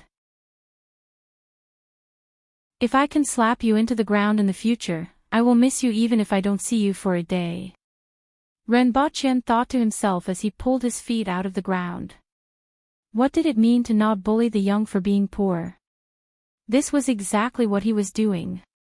"Where's the Great Xia army?" Renbochin asked. "About 60 kilometers southeast," Li Qianqiu immediately replied. "When do we attack?" Renbochin asked again. Chapter 375. Your Majesty, a letter came in from outside the city. Hongwu knocked on the door of the Empress's room and strode in. What's written? The Empress lay on the bed lazily and didn't like to move. It could be said that the pain in her body made her not want to move. It says that if we let that army leave, we will release the siege of Tiesua Pass in Shun City and evacuate immediately. Hongwu placed that piece of paper on the Empress's bed. Ha! The Empress sneered. It was ridiculous that Great Xia still wanted to bring that army back at this time. Even if there were more casualties, they had to keep this army in Dayo. One had to know that this army was stained with the blood of the civilians. Even if there were more casualties, they had to bury this army in Dayo and suppress it. Then I won't reply to them. How's your Majesty's health? Not bad. The Empress said faintly. Even though it felt like there were countless steel needles pricking her body, she only said faintly, not bad. She had been alone in the palace for a long time and had already formed her current temperament. Regardless of whether it was good or bad, bitter or happy, she wouldn't tell anyone. Therefore, when she was angry, she was like a volcano erupting and overflowing with murderous intent. Usually, she was ice cold. It was only recently that she became more human. Occasionally, she would smile faintly like an ordinary person, think about her own troubles, or throw a little tantrum. Your Majesty, don't hide it from me. How would I not know the consequences of this method? Your Majesty was too rash this time. You must not do this again. Hongwu couldn't help but start nagging. Get out. The Empress said coldly. Your Majesty, you must take care of yourself. Hongwu advised as he retreated. After Hongwu left, the Empress crumpled the letter into a ball and threw it on the ground. Then, she lay there and listened to the occasional news from the radio station. Inform the vanguard to stop and set up camp. A middle-aged general in the advancing Great Xia army gave the order. This person is called Yu Jing, Great Xia's Xianwei general. He is one of the commanders of the two armies that entered Dayo. At this time, the sun had just set and there were 4 hours before the sky turned dark. However, there were 2 Dayo armies patrolling around, so they had to be careful at all times. After setting up camp, the middle-aged general gathered the other generals into his tent. How was today? The Dayo army behind us is still following us. They're neither getting closer nor pulling away. I reckon that they're aware that they don't have enough manpower and are waiting to join up with the others before attacking, a bearded general said in a deep voice. We also found traces of Dayo's mounted scouts 15 kilometers to the west. It should be the winged cavalry. Another commander said. Now that Wu Xingho is dead, the barbarians of Liao City will be able to free up their hands. After the two parties join forces, there will be 6,000 to 7,000 people. Together with the winged cavalry, it will indeed be a little troublesome, another general said. Zhe Ying, Zhong Tianshan, the two of you will each take 10,000 men and set up an ambush outside the main camp tonight. The rest of you will wear helmets and armor tonight and remain vigilant, the middle-aged general at the head of the table ordered. Sir, you mean? Make the same arrangements for the next few days. Don't let them attack at night. Yu Zheng instructed. In another military camp, the same arrangement was made. Although the two armies had joined together, they were still commanded by their respective generals. Wearing night vision goggles, Ren Baqian, Li Qianqiu, and the rest sneaked their way to a spot 1 kilometer away from Great Xia's campsite. Hey, they're waiting for us. Ren Baqian looked at the camp with the night vision device and suddenly laughed. In the camp, all the tents near the fence were empty, and there was no thermal response at all. Even a fool would know that the other party was waiting for them. Go and find out where their ambushed troops are. Ren Baqian turned around and instructed Li Qianqiu. This kind of situation was often seen in movies and dramas. Usually, the people in the camp would be prepared, and there would be troops lying in ambush outside. When they rushed in, they would be attacked head-on, and the ambushed troops outside would block their way of retreat and launch a pincer attack. Li Chinchou gave the order, and soon, a few winged cavalry warriors disappeared into the darkness. After more than an hour, a winged cavalry warrior came back and reported, "There are at least 10,000 soldiers in the north and northwest direction of the Great Xia camp." Not long after, another winged cavalry warrior came back and reported, "There are 2 armies in the east and southeast direction of the Great Xia camp." Ren Baqian and Li Chinchou calculated that there were at least 30 to 40,000 soldiers lying in ambush outside. Rather than attacking the camp, it was better to take down the ambushed troops. After making up their minds, they didn't hesitate anymore. Together with the Aboriginal army in the south, they kept an eye on those 2 armies and waited for them to make a move before attacking. Meanwhile, Ren Baqian, Li Chinchou, and the winged cavalry warriors were close to the ambushed troops in the northeast. Ren Baqian adjusted the mortar and didn't fire. Instead, he let the winged cavalry warriors sneak over first. Those Great Xia soldiers were still waiting to ambush them, and it was time to see who would be the one ambushing who. In a small forest that wasn't considered dense, tens of thousands of Great Xia soldiers were quietly lying in ambush, waiting for a possible night attack.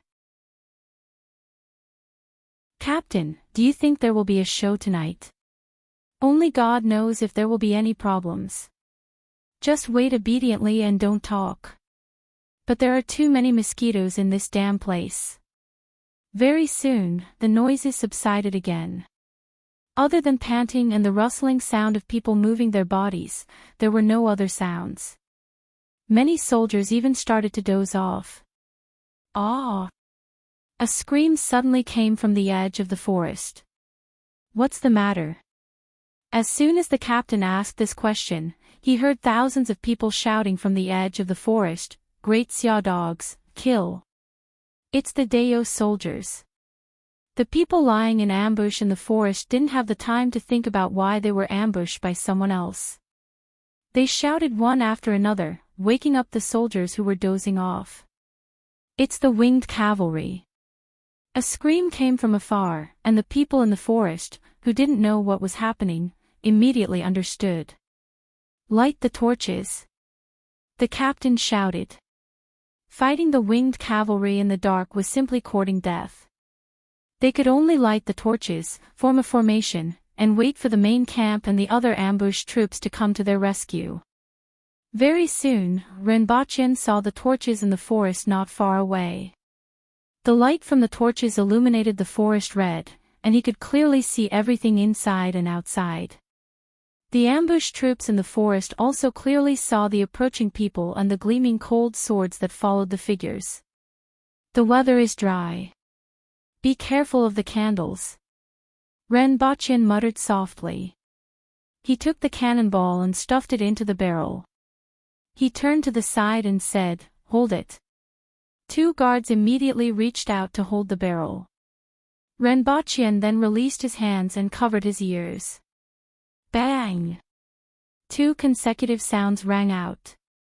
The Great Xia soldiers in the forest, who were hurriedly forming a formation, suddenly exploded into 2 balls of fire. Shrapnel flew everywhere and directly blew up a group of people. The already chaotic Great Xia army became even more chaotic after encountering such a situation. Ren Baqian picked his ears, took the other 2 cannonballs, put them into the barrel, and covered his ears. Another 2 balls of fire burst out in the forest. The Great Xia army in the north has moved and is rushing toward the forest. A mounted scout reported from the walkie-talkie. "Set off." Li Chinchou ordered his subordinates through the walkie-talkie. 3,000 soldiers immediately rushed toward the route of the ambushed troops in the north. These 3,000 soldiers collided with the Great Xia army, and a loud "kill" immediately erupted. At this moment, the main camp of Great Xia was also in chaos. They had been waiting for the Dao soldiers to attack at night, but they didn't expect them to be the two ambushed troops outside. The camp hurriedly mobilized troops to rescue them. The north camp of Great Xia has moved. 3,000 to 4,000 people have come out, and they are all practitioners. A message came from the walkie-talkie. Quickly set up my great spear. Ren Baqian shouted.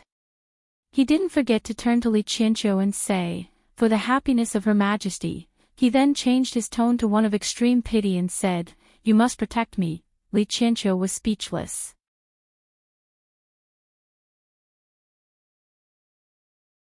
Chapter 376. Damn it. Ren Baqian cursed and looked at the opposite side with the night vision goggles.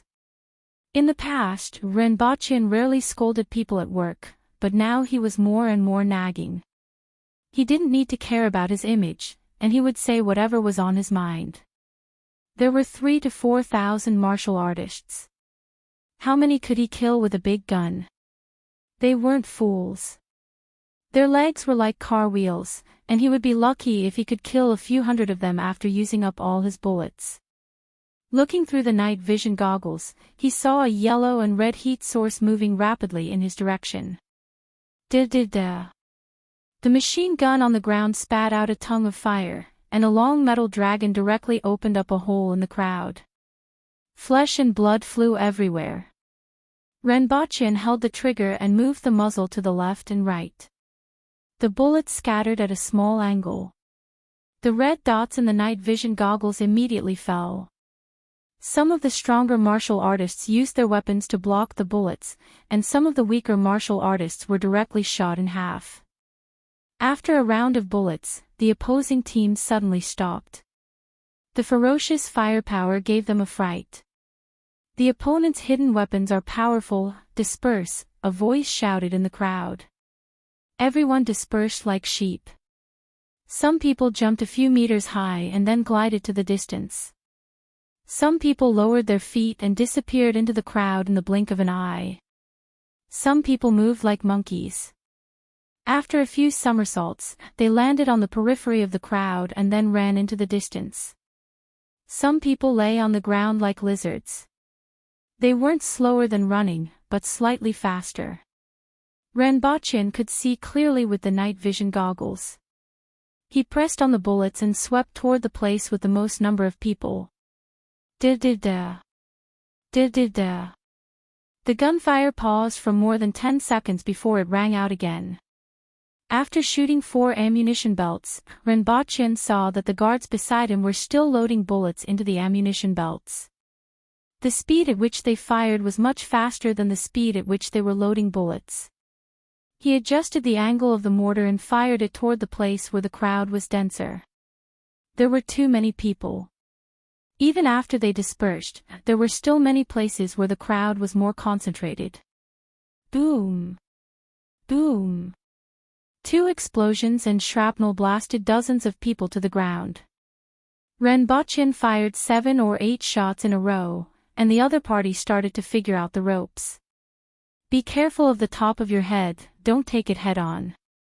The other party will fall from the sky after the count of 23. Damn it, what a talent.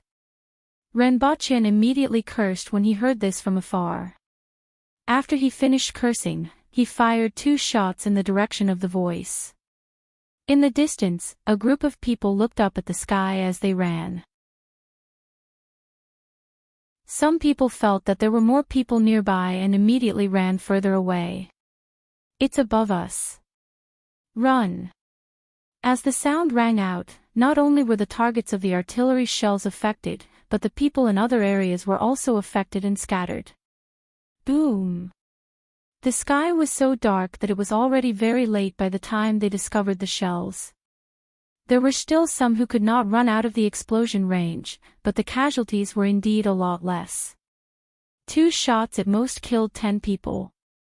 2 miles, a distance of 1,000 meters, was shortened to 300 meters in just a minute. Thousands of people shouted to kill the barbarian dogs as they rushed in Ren Baqian's direction. Now, they were not going to rescue the Great Xia soldiers in the small forest. Their minds were filled with the thought of killing the guy who fired the hidden weapons. At least 300 to 400 people were killed or maimed just now, and these people's eyes were bloodshot. Surly. Renbochin turned his head to look at Li Chincho pitifully. In the end, he saw Li Chincho's tent towering like a road sign.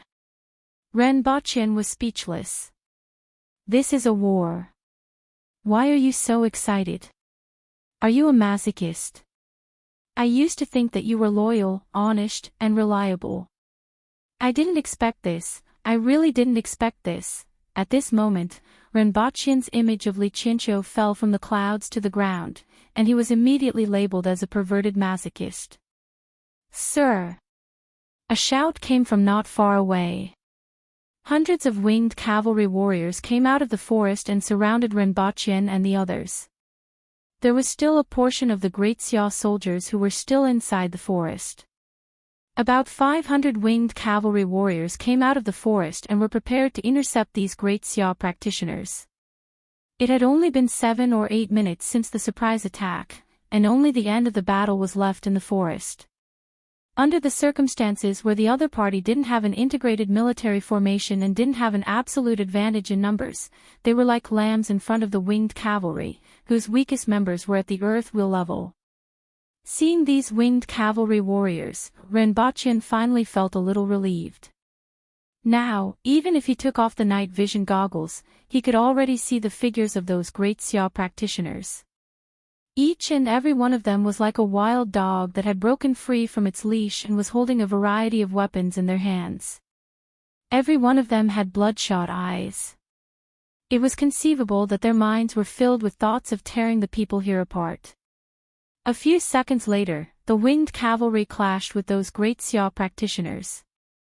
Blades flashed, and the sounds of killing, screams, and weapons colliding immediately rang out in the surroundings. It's Earth Wheel. They're all Earth Wheel experts. It's the winged cavalry. The Great Xia practitioners cried out in alarm, and what greeted them was the silent and ferocious killing of the winged cavalry. However, there were also many powerful Great Xia practitioners, and there were at least 200 to 300 Earth Wheel experts among them. Although they weren't a match for the winged cavalry in a one-on-one fight, they were able to hold them back with the help of others. Some of the more skillful practitioners jumped into the circle from the air. It was obvious that the people inside were the important ones. To catch the bandits, one must first catch the ringleader. More than one person thought this way. Renbochin spat. Do you think this thing is used to shoot at the ground? This thing is an anti-aircraft machine gun. Renbochin was determined. He raised the muzzle and fired at a figure in the air. Da-da-da. Clang, clang, clang. Sparks flew in all directions in the air. That figure kept twisting its body in the air, and the pair of daggers in its hands glittered with countless sparks. Awesome! As Renbochin aimed the machine gun at that figure and sprayed bullets, a thought immediately flashed through his mind. The other party's weapon was definitely not ordinary. Otherwise, it definitely wouldn't be able to withstand so many bullets from the anti-aircraft machine gun. In the past, there were also people who felt that Renbochin's dagger was very fast, but in the end, the dagger would break and the person would die. Renbochin had already fired half a belt of bullets, but the other party had not only dodged the bullets, but also withstood dozens of bullets. Renbochin felt that he might have encountered a treasure, and he would definitely snatch the dagger from that person later. He watched as that person brandished the dagger and collided with the bullets, getting further and further away from Renbochin and higher from the ground. Renbochin felt that if he had an unlimited supply of bullets, he could shoot that person to the moon. Clang! That person finally couldn't block the dagger. One of his legs was broken by the bullet, and he fell from the sky with a blood-curdling scream. Renbochin fired a few more shots as if he was shooting a flying saucer. Blood splattered in the air, and that person fell to the ground in pieces. Renbochin memorized the place where that person fell and waited to pick up the dagger after the battle. Ha! Li Qianqiu picked up his huge axe, jumped up, and hacked at another warrior who was approaching. When the other party saw the axe, which was as big as a door plank, slashed at him 7 times with the sword in his hand. Each slash hit the side of the axe, and a huge force was transmitted from the axe to Li Qianqiu's hand. Li Qianqiu acted as if he didn't feel anything. The trajectory of the huge axe didn't change at all, and it directly split that person in half from head to toe. He then threw the axe horizontally, drawing a straight line in the air and cutting the chest of another warrior who was pouncing toward Renbaqian in half. It was as if there was a rain of blood in the sky, splattering Renbaqian's face. Renbaqian reloaded the belt of bullets and continued to operate the machine gun. His eyes were bloodshot, and he was going to shoot whoever jumped higher. The sounds of fighting and screams, the flying heads and severed arms, and the cries of lost loved ones and close friends all affected him. His whole body trembled with excitement, and his killing intent surged.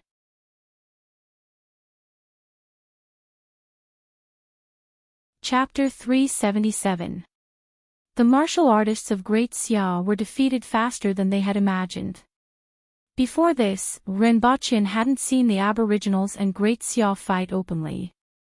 They had always been defending the city or attacking at night. However, according to some rumors, the casualties of Great Xia's elite troops were usually 30 to 50%. This ratio was already considered a strong army.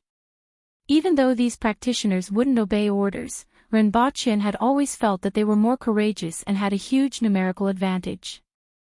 In addition, they usually lived on the edge of a knife, so they would only collapse when the casualty rate was at least 30%.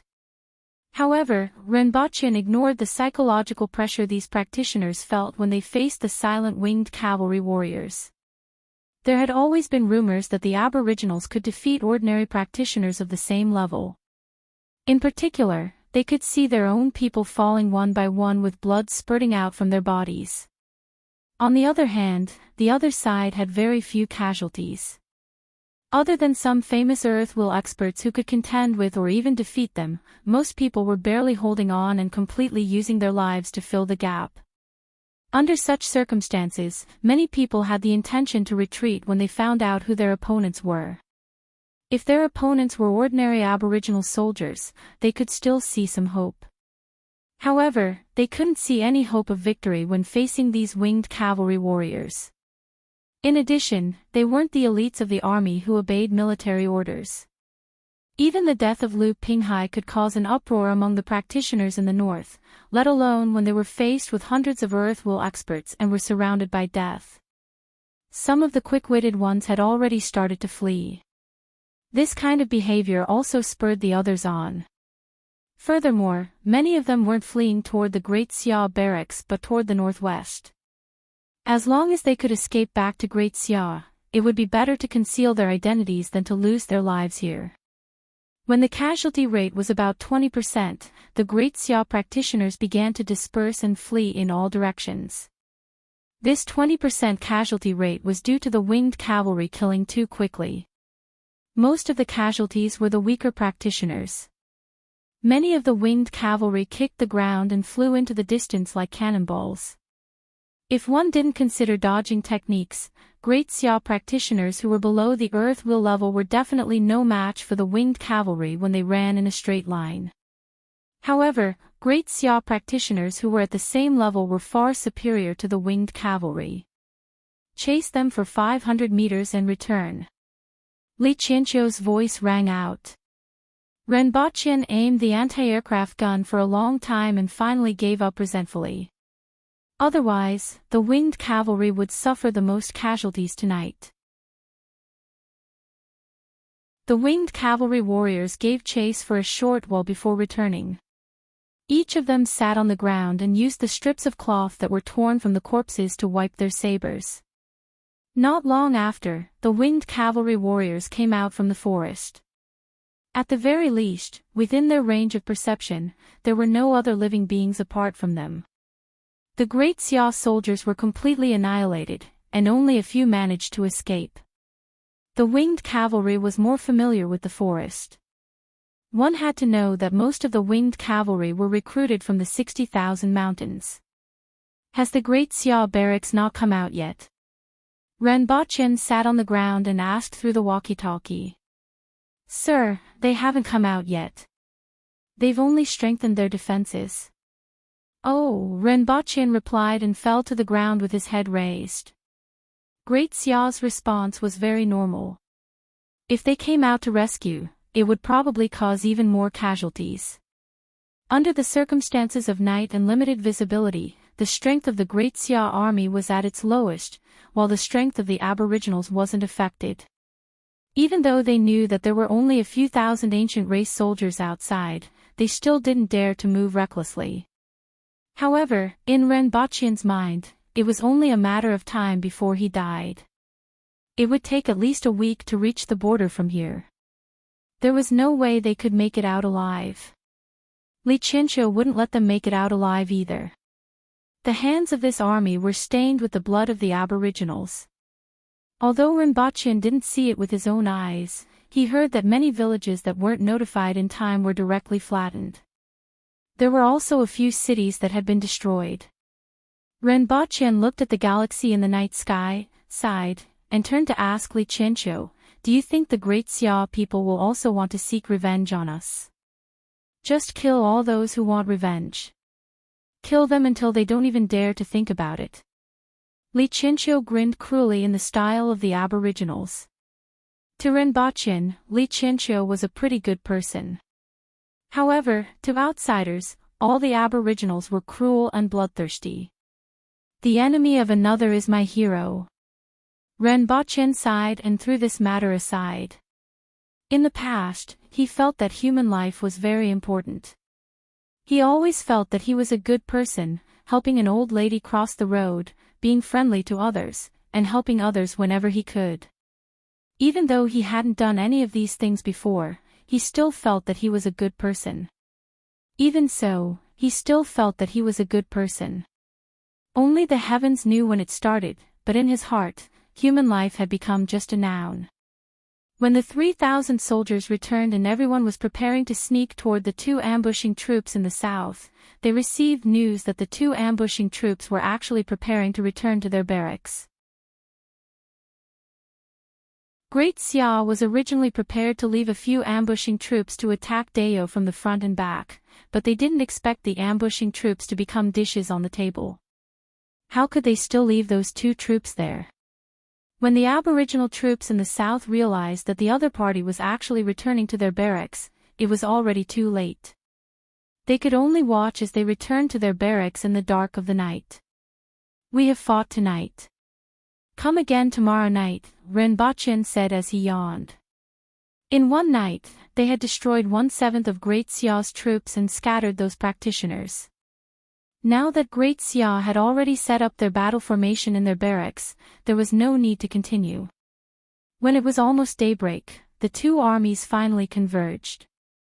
The 3,500 soldiers originally belonged to the Protectorate of the Center. At this time, they didn't cause any waves when they returned to Li Qianqiu's command. Other than the necessary scouts and sentries, the rest fell asleep. There were no tents or anything like that at all. In the wilderness, the aboriginals basically used the sky as their blanket and the ground as their bed. Given the physique of the aboriginals, they didn't care about the damp and cold at night. Ren Baqian slept in his clothes for the night. The next day, he woke up with a bruise on his forehead and an embarrassed look on his face. This bunch of damned mosquitoes. After killing livestock and barbecuing meat, everyone chased after the Great Xia army. The other party had just set up camp when Ren Baqian and the others arrived. They started a fire and barbecued meat dozens of kilometers away, waiting for the night attack. A few hours later, in the middle of the night, Ren Baqian and the others found their way to the outside of the Great Xia barracks. Sure enough, they are waiting for us, Ren Baqian said after checking with the night vision device. Although the Great Xia barracks weren't in a battle formation, the tents outside were all empty, just like the day before. Inside the barracks, there were large areas of heat sources lying in ambush waiting for them. The other party was so densely packed, and tens of thousands of people were standing there like fools. Renbochin felt that he would be letting them down if he didn't fire a few cannons. He immediately used mortars and fired 2 cannons at the densely packed area. Following the explosions, there was obviously some chaos in the barracks, but it was quickly suppressed. Boom! Boom! Boom! After 7 or 8 cannons, the chaos in the Great Xia barracks could no longer be suppressed. They didn't even see the enemy, but every explosion sent people tumbling. "Sir, what should we do?" A few generals gathered in a corner of the Great Xia barracks. "Let's kill our way out," someone suggested. "Kill our way out? That group of barbarians is waiting outside." "We saw smoke in the distance in the evening, and they might have gathered together. There are at least 6,000 to 7,000 of them. If we go out at night, I'm afraid we will die." Another general frowned. "But staying here is also a dead end. If we continue to wait, our morale will be gone. We might as well go out and kill a few more barbarians." Another general said anxiously. The timely sound of the cannons was a footnote to his words. The group was caught in a dilemma. They couldn't go out now, but they couldn't stay either. If they went out, the aboriginals would be waiting outside. If they fought in the dark, the outcome would be obvious. If they didn't go out, they would be passively beaten. Furthermore, they couldn't even see the enemy. The soldiers below had already started to get restless. After a while, they would be in chaos before the enemy came to fight. Aggrieved. Everyone had the same thought in their hearts. This battle was too aggrieving. They didn't know whether to advance or retreat. They had never fought such an aggrieved battle before. "Wait." Finally, the person who was surrounded in the middle spoke. "I don't believe that they won't run out of these weapons."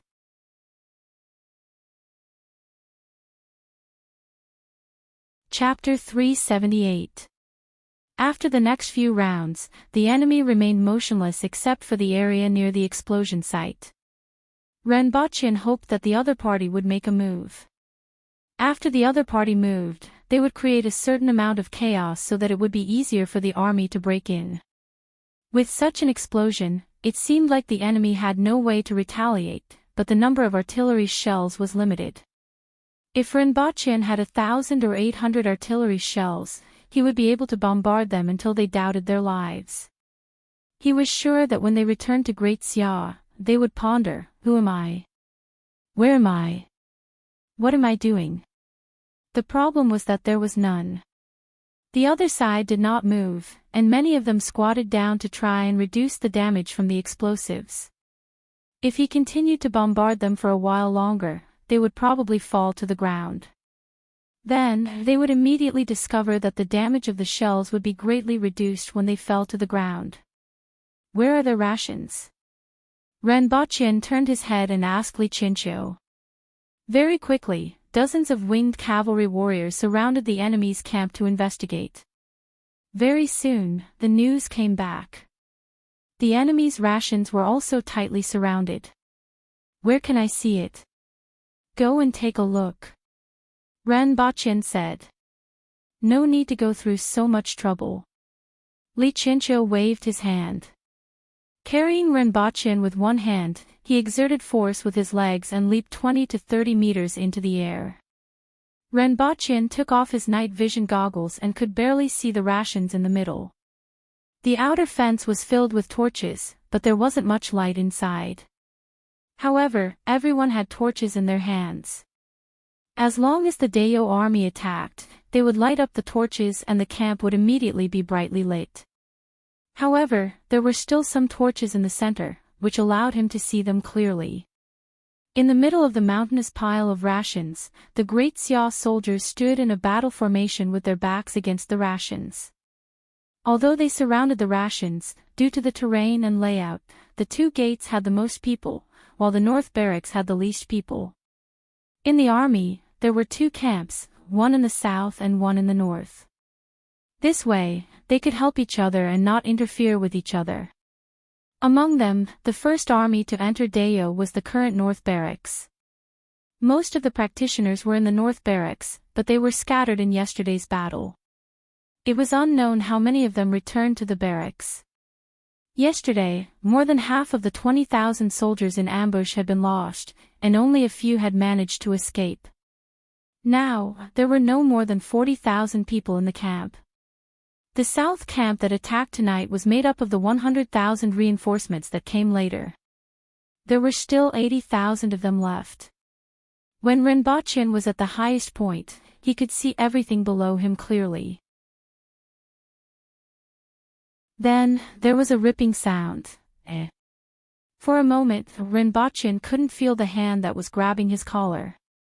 His clothes couldn't bear the weight and were pulled apart. He was scared out of his wits.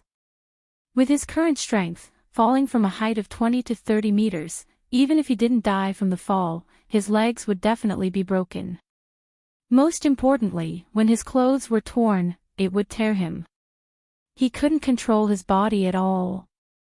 Fortunately, Li Chinchou reacted in an instant and grabbed his arm, pulling him down from the sky. Like a meteorite crashing into the ground, the entire ground shook. As soon as he landed, Rinpoche cursed, "Damn you. Wouldn't it have been fine if he had just grabbed her arm and jumped up from the beginning?" Just now, his heart rate had almost soared to 180. Li Chinchou pulled his leg out from the ground and turned to look at him. He was silent at first before he asked, "Do you know him?" Rinpoche, while telling himself not to get angry at these bastards, he continued to sulk. After a long time, he finally calmed down and started calculating the position of the enemy's rations. The clothes on his body had turned into a pile of rags, which he randomly wrapped around his body. He was no better than a beggar. Compared to the aboriginals, a large portion of his skin was exposed. Countless mosquitoes looked at him as if they were looking at Tang Sing, but he didn't notice them at all.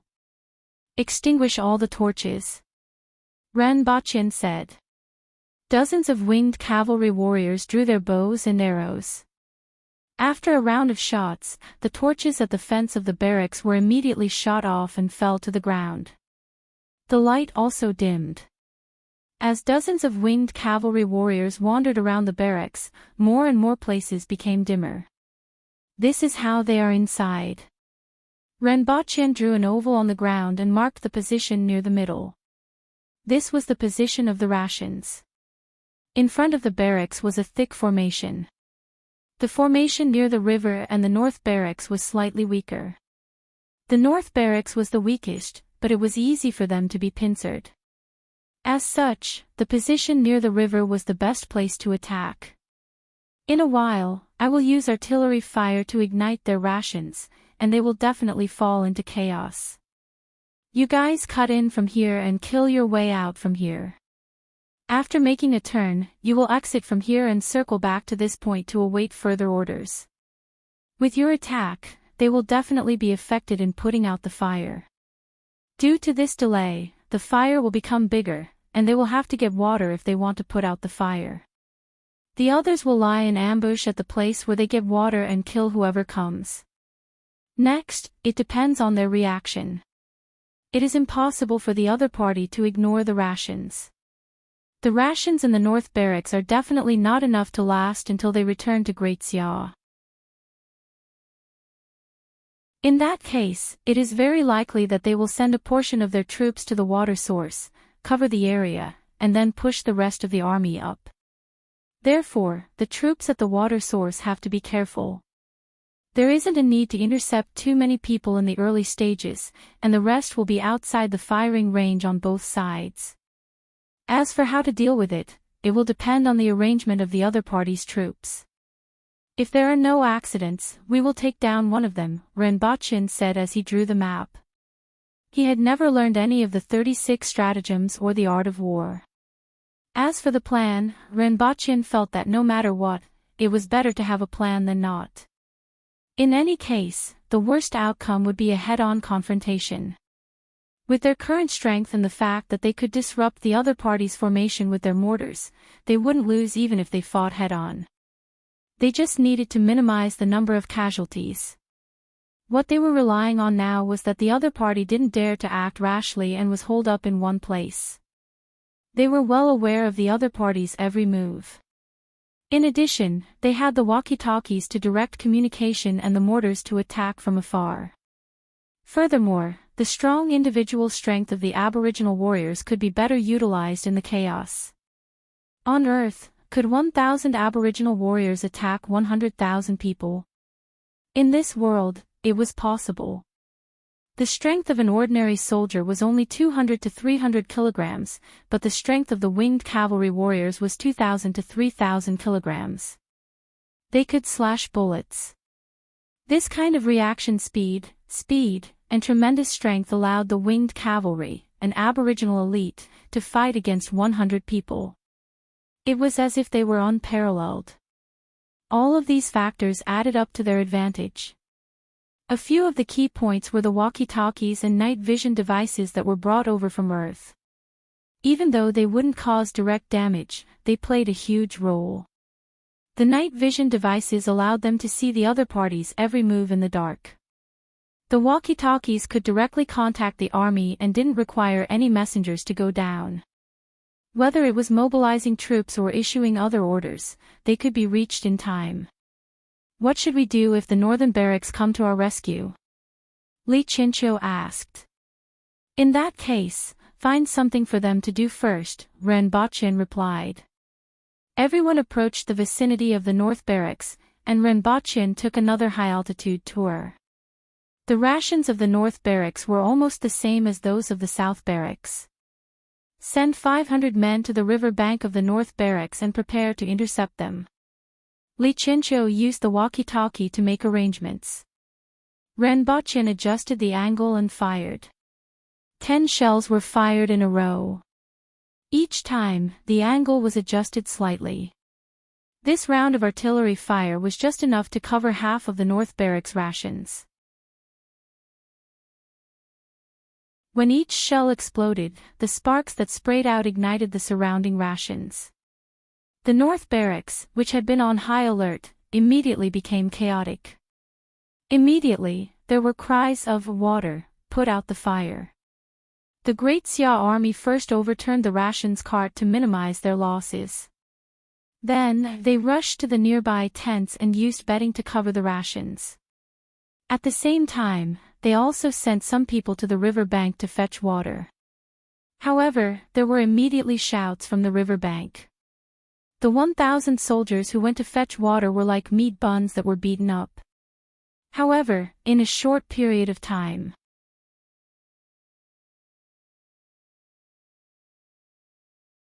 Chapter 379.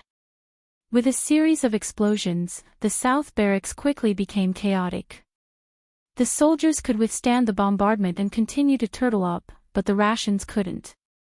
Without rations, Dayo didn't need to attack, and this army would starve to death along the way. This Great Xia army immediately responded in kind. The soldiers surrounding the perimeter also made their preparations. They all knew that the attack of the Aboriginals was coming. The first thing they faced wasn't the charge of the winged cavalry, but another round of artillery shells from Renbachin. More than a dozen artillery shells were fired in succession, spreading from the densest position to the side. More than half of the artillery shells hit the position where the winged cavalry was preparing to attack. Then, close to the river, 1,000 winged cavalry warriors appeared from the darkness. With the flash of a blade, a section of the fence fell, and the winged cavalry formed a cone-shaped formation and charged toward the enemy. Like a knife cutting through butter, the Great Xia army, which had yet to recover from the chaos, was directly cut apart. First, the tip was inserted, and then the winged cavalry at the back widened the gap. Every time the front was blocked, a few people would jump out from the back and continue to use the tip of the blade to penetrate deeper. In just 5 minutes, they had killed their way from the edge to the center. The winged cavalry on the periphery immediately spread out like a blooming flower, or rather, from a fist into a palm. The soldiers in the center of the great Xia army fell in rows. At the same time, some people set fire everywhere, overturning the rations carts into burning positions, causing the fire to grow bigger and more rations to be destroyed. Li Qianqiu jumped up and down in the darkness to observe the movements of the great Xia army. He saw that the 2-meter radius under his feet was half a meter lower than the rest. This caused Ren Baqian to turn his attention to him. Under Li Qianqiu's command, before the winged cavalry was completely surrounded by Great Xia, they killed their way out from the weakest point in the north. After kicking down the fence, they escaped from the small open space between the North Barracks and the North Barracks, quickly disappearing into the night. Previously, the Great Xia army in the South Barracks could still reduce their losses by separating the rations and using quilts to extinguish the fire. However, the raging fire at this moment made them give up on this idea. At least half of the rations had been turned into flames. In the middle of the Great Xia army, the middle-aged general looked at the huge flame in front of him with an ashen face. The light from the flame formed a strange red color on his face. "Get water and put out the fire." He squeezed out 2 words with difficulty. "Sir, I'm afraid they are waiting outside." The disturbance in the North Barracks was caused by their rations being burned, but of course, of those barbarians of theirs didn't attack them, someone immediately reported. "Soldiers with swords and shields, get ready. Gunners, get ready. Archers, get ready of the crossbow battalion," the general of Great Xia ordered. With the transfer of military orders, a total of 20,000 people formed a military formation near the river. At the front were the saber and shield troops, behind them were the crossbow troops, and further back were 2 rows of pikemen. Behind them were 3 rows of archers. While they were moving, in the darkness outside the camp, 2 people were moving up and down, Ren Baqian sighed as he descended from the sky. He was jumping up and down as if he was jumping on a spring bed. Of. Die, of, they were to they of them of. Of. Of. Damn it, if you die in the future, you'll definitely die of stupidity. Also, why are you erecting a tent? My lord, we've managed to snatch back half of the rations. We don't have enough time for the rest. Do we still need to fetch water? A general pointed at the huge bonfire in front of them. These things couldn't be saved even if they were watered. As the winged cavalry had done a great job of setting the fire when they charged in, Ren Baqian wanted to lure them over to fetch water to put out the fire. In the end, they had given up on that idea. The commanding general of the South Camp had a murderous look on his face. "Act as though we are going to draw water. Send some people out to probe. If the aboriginals are outside, fire immediately." Following his order, the army that had already been set up moved towards the riverside. They stopped when they were 200 feet away from the fence, and the archers shot 3 rounds of arrows outwards. Under Ren Baqian's command, the aboriginal soldiers who were intercepting and killing outside lay prone on the other side of the fence. This position was just out of reach. The arrow pierced through the air and fell into the river. Following which, a few hundred Great Xia soldiers rushed out with buckets of water in their hands. Then, blood-curdling screams could be heard. Release! The Great Xia soldiers in the camp fired 3 rounds of arrows without any hesitation. This time, the sound of arrows piercing human bodies could be heard. During the war between Dayo and Great Xia, the most casualties were caused by shooting from outside a certain range. If both sides engaged in hand-to-hand combat, there would be fewer casualties, but the casualties of the other side would rise sharply. Ren Baqian and Li Qianqiu watched from afar as Great Xia fired rounds of arrows and felt slightly puzzled. Something doesn't seem right. Just as he was feeling puzzled, the other party sent out a few hundred death squads to charge outside. When the sounds of fighting were heard, several rounds of arrows immediately rained down from inside the camp. Damn, they aren't trying to put out the fire at all. They are fishing. Renbochin looked at the army that was standing motionless in place and immediately reacted. According to his original plan, if the other party wanted to put out the fire, they would definitely push the army to the riverside. At that time, they would be out of the range of the camp and further away from the great Xia soldiers in the middle of the camp. Then, his own army would kill their way over and swallow these 20,000 soldiers.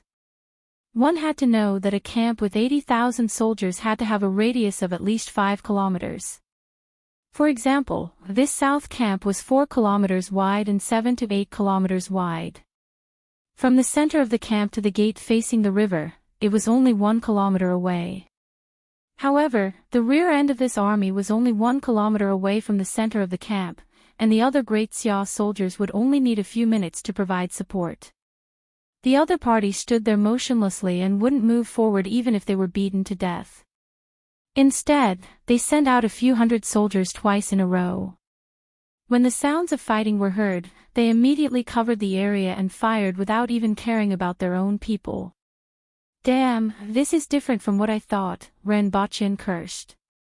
At present, the distance between this army and the other great Xia soldiers in the middle of the camp was much shorter than what Renbochin had expected. If they were to rush over now, it would be impossible for them to retreat before the other party arrived to provide support. At that time, it would become a head-on confrontation, which went against his initial plan of minimizing casualties. However, the other party wasn't a marionette. How could they possibly act according to his plan? Should we go or not? Li Qinqiu asked. According to his plan, they would directly charge over now and kill the other party's reinforcements when they arrived. There was nothing to be afraid of. 6,000 strong soldiers and 1,000 winged cavalry warriors could be said to have a sufficient chance of winning against 80,000 great Xia soldiers. The only problem was that the losses would be greater. Go, if the conditions are right, then go. If not, then force yourself on them. Renbochin spat and continued, the rest of you, get ready to retreat. The winged cavalry, get into position. I will first bombard them with artillery fire. The winged cavalry will charge in and kill 2 rounds before withdrawing. After Renbochin expressed his determination, he still felt that there was no need to fight recklessly. There were still 7 days left, and the journey was long. If he conserved his troops, he would still have to go to the Yun nation to snatch weapons. However, it was all thanks to the Empress's winged cavalry warriors. With this elite force, whether it was facing the charge of 100,000 soldiers, ending the battle quickly, harassing them at night, or long-distance raids, there was nothing that they couldn't do.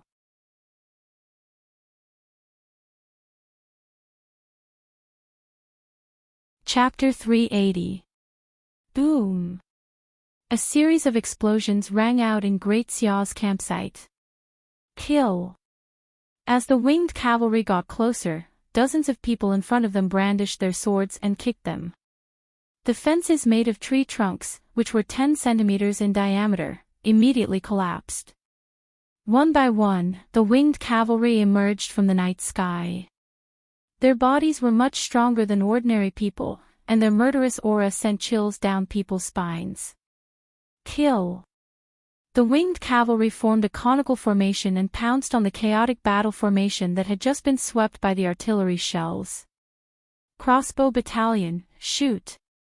Archers, shoot at the rear. Soldiers with swords and shields, stop them. 6th, 7th, and 8th teams, spearmen, go to the front. A series of orders came from the battle formation, and waves of crossbow arrows were shot at the incoming winged cavalry. Great Xia's battle formation was in an arc shape. Even if the winged cavalry charged in from the side, they would still be covered by a considerable number of crossbow arrows. However, the battle formation that had just been swept by the artillery shells was already in chaos, and the crossbow arrows didn't pose much of a threat. The winged cavalry charged into the crowd and set off a rain of blood. Using mortars to open a path and disrupt the opponent's battle formation, the winged cavalry would charge directly into the enemy's battle formation and engage in hand-to-hand combat. Using the powerful individual strength of the winged cavalry to mess up the enemy's battle formation was a tried and tested method.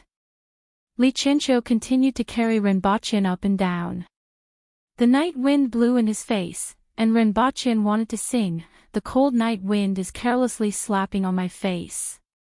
However, his gaze was soon fixed on something. At this moment, he could already see that the enemy's battle formation had been completely torn apart. The corpses on the ground and the blood flowing freely on the ground looked like a dark red flower from afar. The rest of the enemy had already begun to flee in all directions. Most of them ran toward the center of the campsite, and the enemy's battle formation in the center of the campsite also moved in this direction. Just as the fleeing soldiers were about to reach the battle formation, the reinforcement stopped 200 steps away. Then, a rain of arrows covered the sky and covered the moon as they rained down in front of them. At the same time, the sounds of arrows being drawn overlapped and formed a loud buzzing sound. Regardless of whether it was the winged cavalry or their own army, they were all within shooting range. So ruthless. Renbaqin muttered to himself. One had to know that nearly half of the 20,000 soldiers were still alive. These were the living Great Xia soldiers, their own people. This was not a small number, but nearly 10,000 people. How was he going to explain to the other soldiers that the enemy's commander was so ruthless? How was he going to explain to the imperial court of the Great Xia dynasty when he returned? After noticing the rain of arrows, the winged cavalry warriors picked up the corpses from the ground one after another and raised them above their heads to shield themselves from the arrows. There were also some who brandished their swords so that not even a drop of water could penetrate them. "Let's retreat," Renbaqin said. His goal had been achieved. Today's battle results were good enough. Again, there were still 7 days left. The days were long.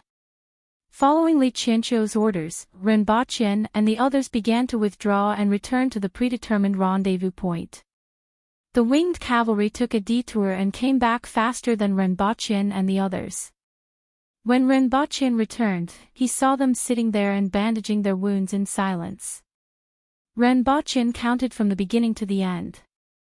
There were 976 people, which was a little less.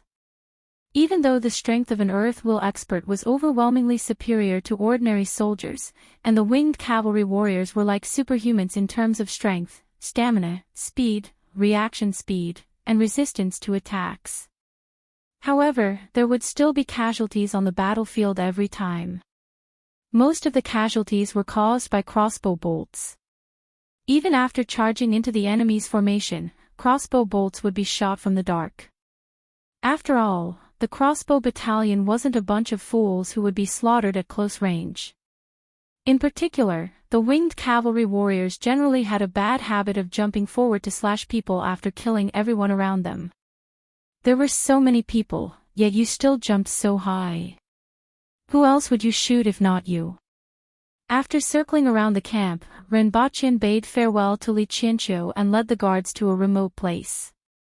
He instructed the guards to stand guard nearby before disappearing into the night. By now, many people had their own guesses.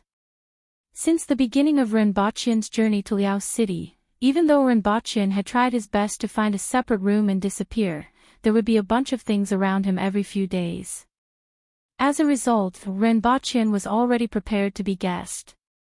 In any case, he had mentioned the Hearthstone to Tong Jingye before.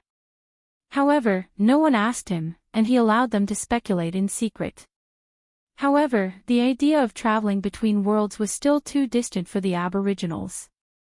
In their hearts, Renbaqin's country was still somewhere in this world. When Renbaqin returned to Earth, he still had 2 short knives with him. The knives were about 70 centimeters long, 40 centimeters long, and 3 fingers wide. The hilt and scabbard were made of gold and silver respectively. One of the knives was engraved with the words "Golden Time," and the other with silver time. The knives belonged to the guy who was almost sent to the moon by Rinpoche that day. His corpse was scattered, but the knives were still intact. When Rinpoche received them, he tested them and found that they could indeed cut through iron like mud. The other sword that was picked up by the soldiers was broken after 3 slashes. After obtaining these knives, Rinpoche felt like he had found a treasure. Unfortunately, he was too weak and couldn't use them. He hugged them to sleep for a night before throwing them aside. This time, he specially brought them back. The Aboriginals didn't use these knives, and he didn't know how to use them.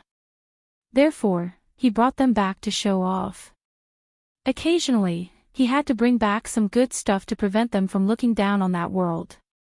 When he returned to the villa, he first threw the knives aside, prepared a pool of hot water, and took a good bath. He then strolled to the room next door that was full of snacks, took a few bags of dried fruits, beef jerky, and drinks, and ran to the first floor to watch TV. After fighting for more than a month, it was now mid-April in Deo, and March 2019 on Earth.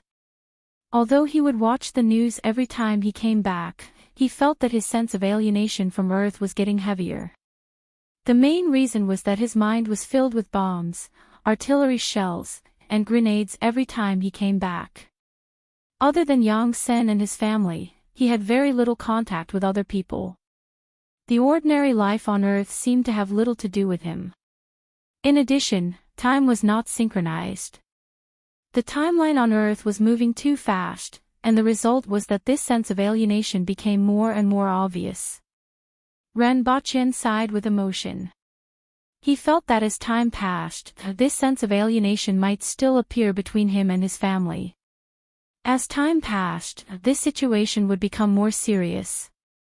However, this was something that couldn't be helped. If he lived to be 100 years old, he would at least live until 2170 on Earth. At that time, not to mention his son, even his great-grandson would die. After staying on the sofa for a day, Rinpoche picked up his phone to return missed calls. One of them was from his mother. His father was going to celebrate his 52nd birthday and wanted him to bring his girlfriend home. Last year, his mother was already upset that he didn't bring his girlfriend back for her 50th birthday. She had been thinking about the person in the photo for a long time. The result of her thinking was his father's 52nd birthday, and it seemed that she would continue to celebrate his mother's 51st birthday this year. Other than the two of them, no one else would celebrate their birthday. The other call was from Ching. The hangover medicine, Blue Bottle, was already on the market. In a very short period of time, it immediately became popular. Its powerful effects immediately crushed all the similar products in the market, and its reputation spread abroad. Although there were some doubtful comments about Blue Bottle on the internet, anyone with a discerning eye could tell that it was created by a competitor. Now, Blue Bottle didn't lack fame or sales. What it lacked was production. At present, Papa Chin was loftily marking up land in the south to plant green vines. Another piece of news was that a special medicine to treat leukemia had been developed and was about to undergo clinical trials. At present, the nation was very concerned about this medicine. After hearing this news, although Rinpoche smiled and responded, he didn't feel much. As mentioned before, he hadn't come into contact with the lives of ordinary people on Earth for a long time. Money, which was very important to him in the past, didn't have much meaning to him anymore. He didn't even have many opportunities to spend money, and it was really just a number. Rinpoche thought about it and suddenly felt that he was quite pitiful. Other people still had a few friends or enemies, and they still had someone to act cool to when they had nothing to do. But what about himself? Other than dealing with the nation, he didn't even have someone to act cool to.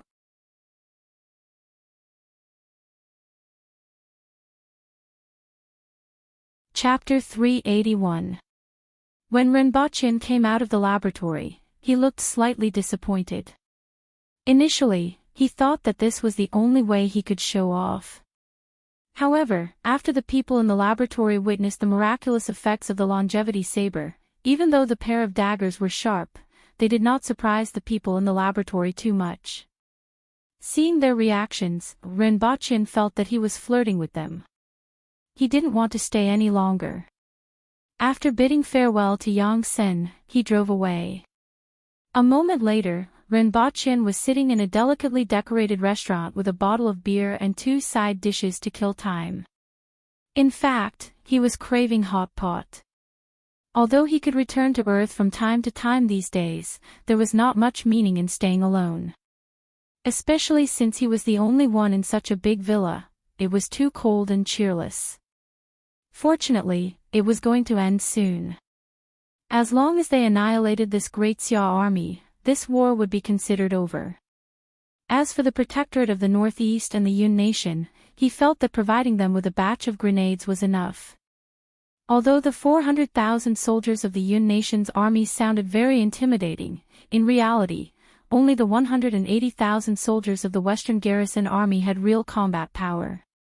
The troops of the other cities were all in their own groups. It was already good enough if they didn't drag the Yun Nation's army down. They were the type of people who would strive to be the first in a favorable battle and would strive to be the first to run faster than others once they encountered a setback. His biggest use was probably to shout 666 from the side. When the time came to fetch the Empress, he would have to return to Earth and have a good rest. It was really tough for him to spend the past few days in the wilderness. Rinpoche raised his wine glass and thought about it. Even though he hadn't done much besides setting off the cannon at the rear, he had still worked hard. First, he toasted himself, and then he thought about his cultivation. He hadn't trained for a long time, and his strength had been stuck at around 680 pounds for a long time. He had no choice. He had no money and no medicinal herbs. The Empress's palace treasury had already gone bankrupt. Fortunately, even though the 2 shopkeepers were robbed, they managed to bring back 7,000 taels of gold. According to the ratio, it was equivalent to 70,000 taels of silver. When they returned to Lan City to purchase medicinal herbs, it would be enough for them to practice for a period of time. After that, there was that whatever city lord of the Yun Nation. After killing him, he would snatch his family's wealth. Presumably, it would be enough for him to use for some time. It was said that His Majesty had placed the monitoring division in charge of this matter. The name of the monitoring division sounded a bit like the East or West faction in ancient times, but in fact, it was responsible for everything. For example, arrest, assassination, and so on. It was not an exaggeration to say that the monitoring division was a dog raised by the royal family. There weren't many of them. It was said that there were only about 100 of them, and they were all at least at the earth will level. Unlike the winged cavalry, who were adept at charging and breaking through enemy lines, they were more adept at small-scale killings. It was said that the 7th prince of the Xia kingdom was killed by the supervisory department. The thoughts in his head spun a few times. He had already drunk half a bottle of wine, but the dishes hadn't been touched much. Rinpoche put aside his thoughts and focused on his meal. Coincidentally, he turned his head and saw a lady walking out of the washroom and sitting at a table not far away. His eyes immediately widened and he was stunned. The chopsticks in his hand were immediately broken into 2 by him. F***ck. Rinpoche's heart was in turmoil. Similar, really too similar. Previously in that world, the 7th prince looked exactly like Rinpoche. Previously in Prague, Rinpoche met a worker from a country. The Empress said that he looked like Hua Sanlu and that she hated him. He had always wondered if there were people in this world who looked the same as those in the other world. For example, the Empress. After all, even people on Earth often looked exactly the same. There had been such news on the internet. It wasn't impossible for someone to look like the Empress on Earth. However, Earth was so big and there were more than 1 billion people. Even if there was someone who looked like the Empress, only God knew where that person was and how old that person was. Renbochin might not even meet that person in his lifetime. From the fact that Hua Sanlu was about 60 years old and the person he met in Prague was only about 30 years old, he knew that even if there were people who looked the same in both worlds, they wouldn't be the same age. After all, even the flow of time was different. Therefore, he felt that he might not meet someone who looked like the Empress in his lifetime. However, he didn't expect that he would actually meet someone who looked like the Empress. This was like buying something on Taobao and getting a lottery ticket from the seller. In the end, he even hit the jackpot. Unbelievable. She was wearing a white t-shirt, jeans, and a thin white coat. Her hair was just past her ears, and her face was slightly rounder than the Empress's. Her expression and temperament were different as well. Compared to the Empress, she was much more immature and not as cold. Most importantly, she didn't have the imposing manner of the Empress who controlled life and death for many years. She also didn't have the confidence of one of the top experts in the world. Her eyebrows were also thinner than the Empress's. She was less heroic and more elegant. Even though they weren't exactly the same, they were at least 80% similar in appearance. Even though she didn't have the temperament of the Empress, she still looked very exquisite. The other party seemed to have sensed his gaze. When she sat down, she tilted her head and glanced at Renbochin. When she saw Renbochin's expression, it was as if he had seen a ghost. She frowned and turned her face away. What the F***ck? What the F***ck? Renbochin didn't know what else to say. What should I do? Countless thoughts spun in Renbochin's head. What should he do with a woman who looked 80% similar to the Empress? Ignore her. Impossible. Renbochin could accept the existence of a person who looked exactly like the Empress in this world. However, if this person were to marry someone else and have children in the future, he would absolutely not be able to accept it. It felt as if there was a Huluanbeer prairie above his head. Just thinking about it made him feel extremely uncomfortable. This woman didn't look very old. Coupled with the way she was dressed, she should be in her 3rd year of high school, 1st year, and 2nd year of university. That kind of prairie would grow up sooner or later. Why don't I kill her? This thought immediately emerged in Renbochin's mind. A murderous intent arose in his heart. As long as I kill her, I won't have to think about such things anymore.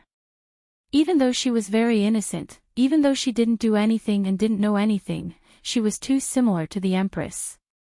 For such a woman to marry another man and have children, he couldn't accept it no matter what. The more Renbochin thought about it, the more intense the murderous intent in his heart became. Renbochin's gaze was always on that woman. The murderous intent in his heart gushed out. It was like a steel needle piercing into that woman's body, making her feel uncomfortable all over. She kept feeling that her body was somewhat uncomfortable. That woman finally found the source of her discomfort. It was the gaze of the person behind her. However, it was difficult for her to distinguish whether this gaze was murderous or something else. After all, as a beauty, she had seen all kinds of gazes.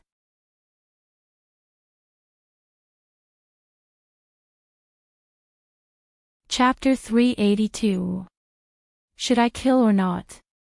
Should I kill or not? Renbochin kept his head down and looked at the table from the corner of his eye. On one hand, he told himself that there were so many twins in the world. Their appearance, family background, and even their figures were almost the same. He didn't see anyone who minded. No matter how similar they weren't the same person. Furthermore, they weren't exactly the same. On the other hand, he couldn't get out of this circle when he thought of a girl with such a face falling into someone else's embrace in the future. He drew a circle and trapped himself in it. No matter what thoughts he had, he couldn't get out of this circle. To put it simply, he was stuck in a dead end and wouldn't come out even if he was beaten to death. If he was given some time, he might just laugh and throw this matter aside. Unfortunately, he didn't have the opportunity now. He was still immersed in his own thoughts and was in a dilemma. Should I kill or not? If this was Deo, or if this girl didn't look like the Empress, he might have already made up his mind. However, if that was the case, there was no need for him to make up his mind. Renbochin didn't know how long he pondered. His gaze fell on a table that paid the bill and stood up to leave. He came to his senses, threw the money on the table, and hurriedly followed them out. There were 3 girls standing by the roadside trying to hail a taxi. The girl who looked like the Empress turned her head and saw Renbochin following them out. She whispered a few words to her 2 companions. Her 2 companions turned to look at him and then turned their heads away. Renbochin stood beside the car and watched the 3 girls leave in a taxi before following them. He followed them all the way to a campus. Renbochin paid attention to the name of the school, SH University. Just as he thought, they were still students. Renbochin left his car outside and strolled into the campus from a distance. Up until now, he still hadn't made up his mind. After all, it wasn't easy to kill a girl who looked like the Empress and didn't know anything. Walking in an unfamiliar campus surrounded by young students, Renbochin's murderous heart finally calmed down. It was filled with a peaceful and youthful atmosphere that was completely different from the war-torn world. He finally remembered that he had promised the nation not to stir up trouble. It wasn't worth it to crack the cooperation between him and the nation because of this matter. Furthermore, he had yet to bring the Empress to his newly bought villa that came with a swimming pool and a supermarket. For the sake of this villa, for the sake of the bikini, he could not be too reckless. He decided to find an opportunity to talk to that woman and find a different solution. At most, he would find an opportunity to kidnap her back to Deo in a few days. Before that, he had to know who that girl was. There were tens of thousands of people in such a big school. If he didn't know who she was, it would be difficult to find her in the future. At the thought of this, Renbochin quickened his pace. However, when he was about 20 meters away from the women in front of him, a few people appeared in front of him and stopped the 3 women. The man in the middle, who was wearing a shirt, was holding a flower in his hand. Renbochin immediately realized that there was no chance for him to be a hero and save the damsel in distress. Once again, there was no chance for him to be a hero and save the damsel in distress. After all, this was 211 University. It was impossible for anything to happen on campus. The flowers in the boy's hands made Renbochin feel that a melodramatic plot was about to unfold. Chi Jiajue, be my girlfriend. The boy holding the flowers suddenly said loudly. So her name is Chi Jiayu. She actually has the same surname as the Empress. Renbochin thought about it and felt that the situation was too melodramatic. Nowadays, even the television didn't do it this way. It was not creative at all. However, that boy was still slightly handsome, just not as handsome as Renbochin. Chi Jiayu's 2 female companions immediately took a step to the side, making her stand out. Now, it was the boy who was courting her, and the others were watching. The boy's companions were still shouting, "Say yes." Such a situation made the students who were passing by stop to watch. After all, it was rare to see such a plot in a third-rate television series. Renbochin cursed in his heart, Motherf *cur. He felt that if he were to go over now, it would immediately turn into a third-rate melodramatic romance. However, he couldn't just stand here and watch, right? Renbochin felt that he still needed to disturb them. Sorry, we are not very suitable. I think I should find a better one. Chi Jiayu's sudden words almost made Renbochin trip. He was immediately shocked by this girl. It was difficult for him to say such words, but she actually said it in front of so many people. However, at this time, Renbochin was already 2 meters behind Chi Jiayu. It seemed that it was too late to turn around and leave now. In particular, the sound of his footsteps attracted the attention of one of Chi Jiayu's female companions. She turned her head and looked at him in surprise. What should I do? I have already dealt with the other party, and I am striding over. What should I do next? I already know the girl's name. Should I turn around and leave now? Ren Baqin was embarrassed.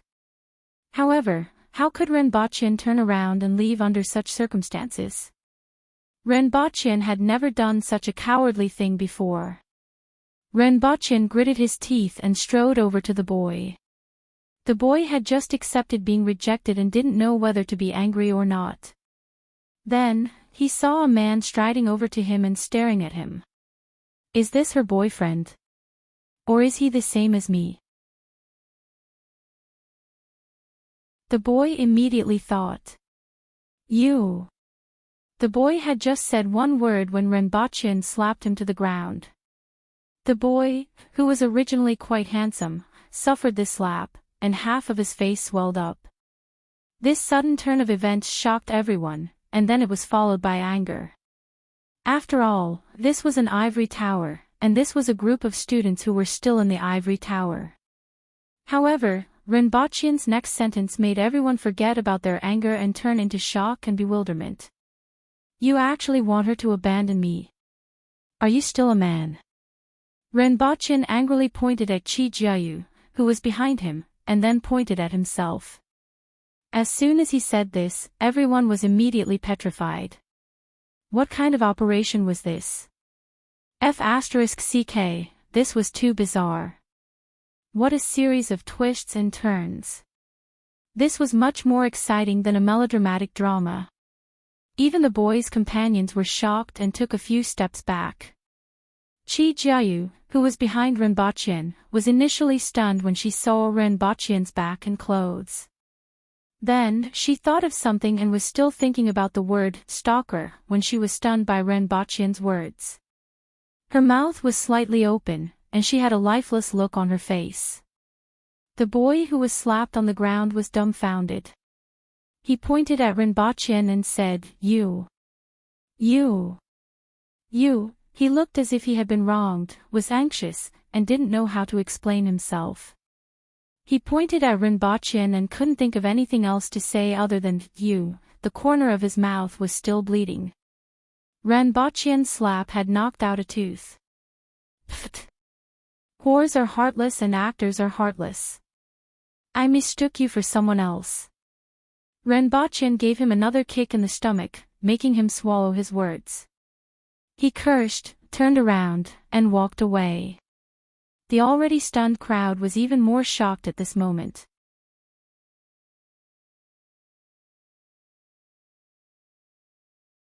Chapter 383. Ren Baqin didn't care that he had cast a shadow on that kid and caused him to spend the last 2.5 years of his university life alone. When he returned to the villa, Ren Baqin was in a daze. He had already asked Shinfeng to investigate the girl called Chi Jiayu. How could he, deal with this kind of thing? There shouldn't be any problem. Ren Baqin then began to contemplate. This afternoon, he seemed to be possessed by a demon. All he could think about was killing her. It was very strange. Before this incident, this was the first time he had such a strong urge to kill someone, and that was the seventh prince. That kind of killing intent was extremely strong. One had to know that he had never even killed a chicken before. But this time, it was different from the seventh prince. The seventh prince was exactly the same as him. When he saw him, he felt like they were mortal enemies. If he didn't die, then he would. If he wasn't wrong, the seventh prince had the same thought as him. According to him, he was in another world. There should be some connection between the two of them that he didn't know about. Therefore, when he saw the other party, he wanted to kill the other party. But this person looked like the Empress.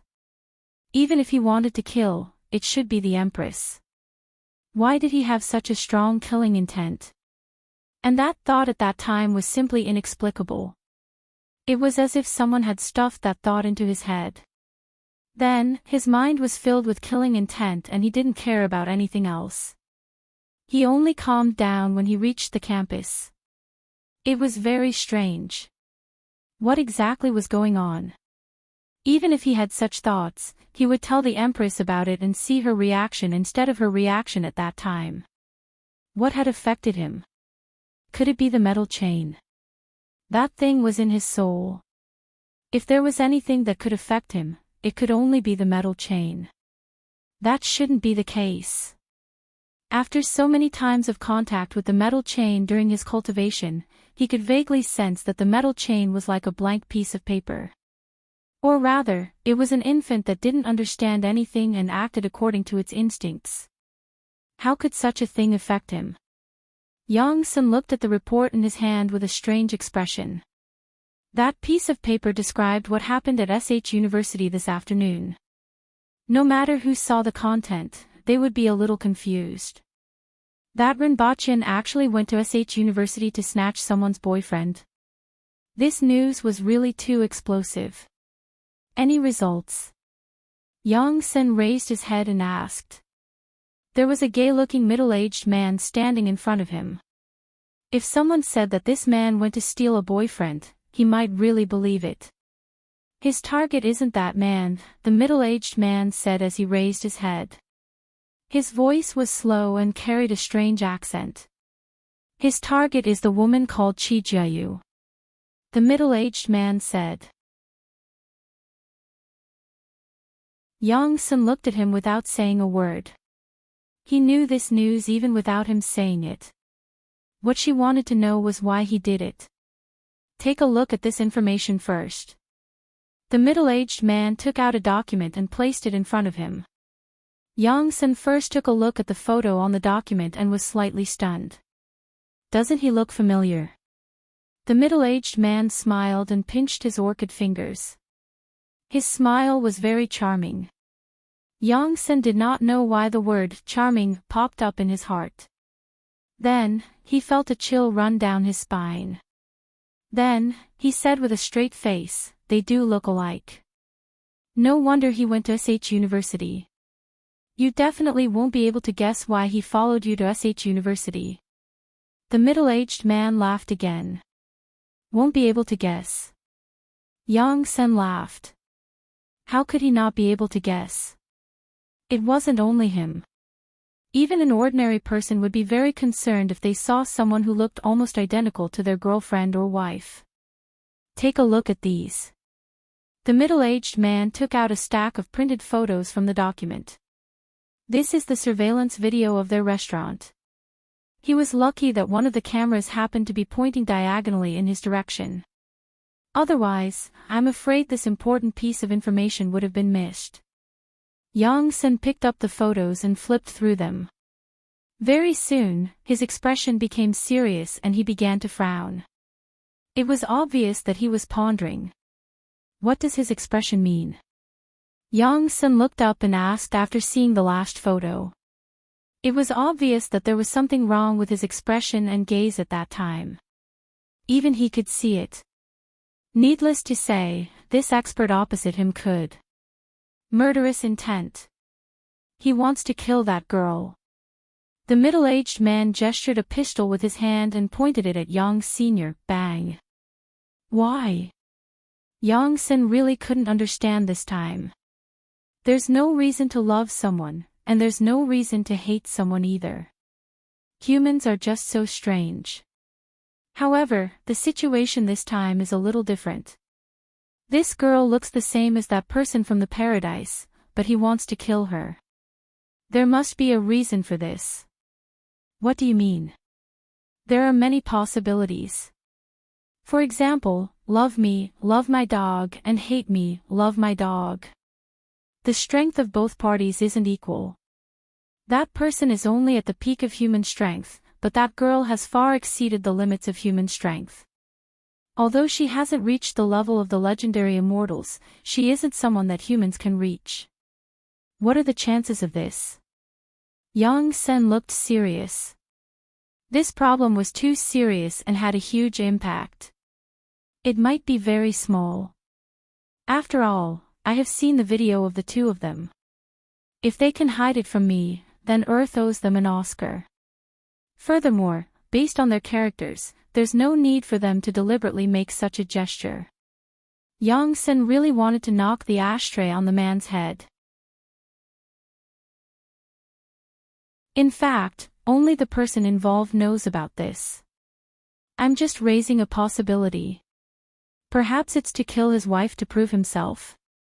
Their martial arts are definitely different from the ones you have, and they're much more advanced. Perhaps there are all sorts of strange requests, such as killing his wife to prove himself. Since he can't kill his own wife, he must find someone similar to his wife to kill. Perhaps he didn't have this idea at first, but when he saw that girl, he had this idea. Therefore, it's not surprising that he revealed such a murderous intent. Yang Sen had a thoughtful look on his face. This wasn't impossible. Renbochin didn't know that some people had already misunderstood him. If he knew what Yang Sen and the others were thinking, he would spit blood at them. He had just received Shi Jiayu's information before returning to Dao, and it was personally delivered by Shenfeng. He wasn't in a hurry to look at it. Instead, he placed it in his desk. He still felt that his initial reaction was very strange. As such, he wanted to put this matter aside to avoid any problems before returning. He would think about it after returning from Dao. A moment later, he returned to Dao with 80 mortar shells and 400 hand grenades. When he appeared at the place where he disappeared, he called out softly. Immediately, a few guards appeared around him. "Sir!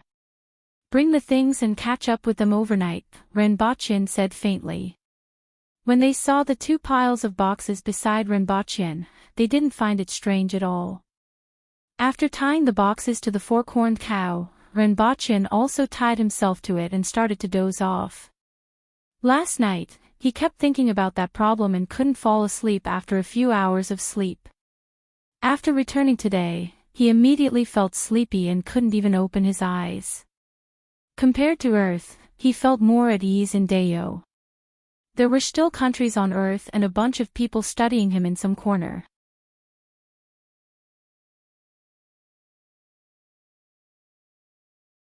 Chapter 384. They traveled through the night and only caught up with Li Qianqiu and the others the next night. Renbochin got off the fork-horned cow, laid his head on the ground, and didn't move at all. How many more days before they can leave Dao? Renbochin asked. Based on the current speed, about 5 days, Li Qianqiu replied. If we harass them every night and don't let them sleep, how many days can they last? Renbochin suddenly asked. He felt extremely tired, but at least he could sleep on the back of the fork-horned cow. If they were Great Xia soldiers who couldn't sleep at night and had to march during the day, they would probably collapse in a few days. 3 days at most. However, the commander of Great Xia will soon notice and formulate countermeasures, Li Qianqiu said. So what if they notice? If they let some of them rest, we will feign an attack. I don't believe that those who rest can continue to sleep. If they really ignore us, we will attack and see what they can do. Renbochin struggled to keep his eyes open. In any case, the Aboriginals marched much faster than the Great Xia soldiers. The Aboriginals could rest for half a day before giving chase, but they couldn't possibly rest for half a day before setting up camp. If they dared to stop for a day, the reinforcements from the Protectorate of the South would be only a day away. Even if they marched normally every day, they would be able to catch up in 3 days at most. The Great Xia soldiers were tired these few days, and they would probably collapse at that time. We can try. Li Qianqiu nodded. Although it was different from his usual way of using troops, it didn't sound bad. Li Qianqiu and the others left with 200 grenades and didn't return until dawn. Just as Renbochin had discussed before, they didn't directly attack but harassed the Aboriginals from outside the camp so that they couldn't relax for even a moment. However, Great Xia's encampment today was a little different from before. The two opposing armies were grouped together when setting up camp. It seemed like the number of soldiers in each army was too small and didn't dare to set up camp separately. After one night, the Great Xia soldiers were tired and were about to set up camp again. When the aboriginals started to rest, Renbochin, who had slept for a night, was actually full of energy. He strolled around the camp before running to one side and continuing to stare blankly. At noon, when everyone got up to light a fire to cook, Renbochin went to Li Qianqiu and greeted, "Sir Li." "Sir Ren, what's the matter?" Li Qianqiu asked. "Do you know of anything that can affect a person's thinking and make them come up with ideas that they wouldn't normally have?" Renbochin asked. "A lot." Li Qianqiu exclaimed. "A lot. Lord Li, tell me about it." Renbochin immediately perked up. He had been pondering over this matter for a few days, but he still couldn't figure it out. This old man knows of a type of mushroom.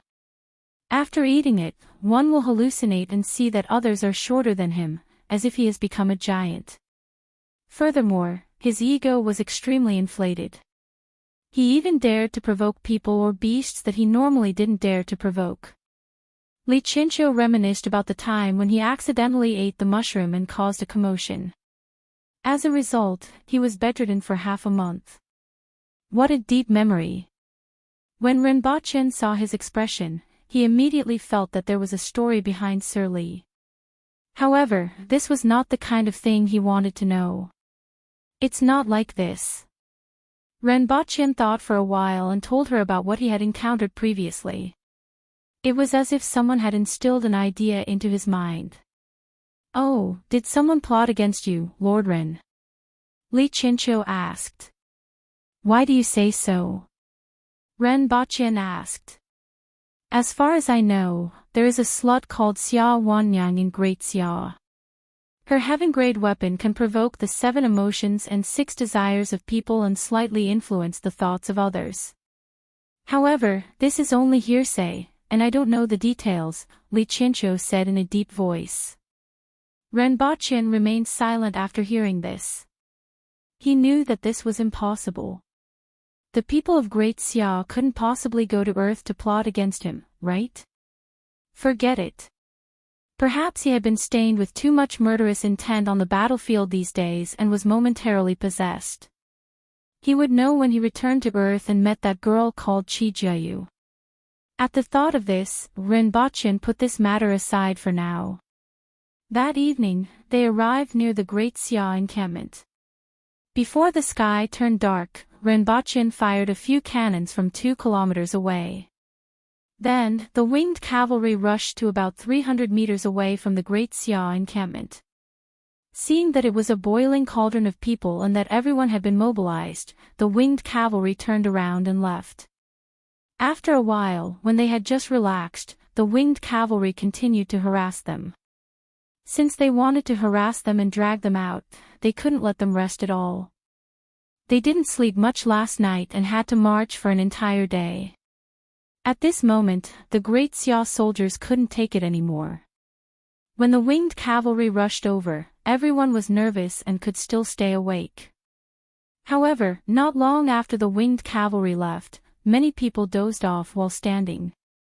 In the Great Xia encampment, a few generals came forward to report, "General, I'm afraid the soldiers won't be able to take it if this goes on." A middle-aged general stroked his beard and said in a deep voice, "These barbarians actually know how to play tricks.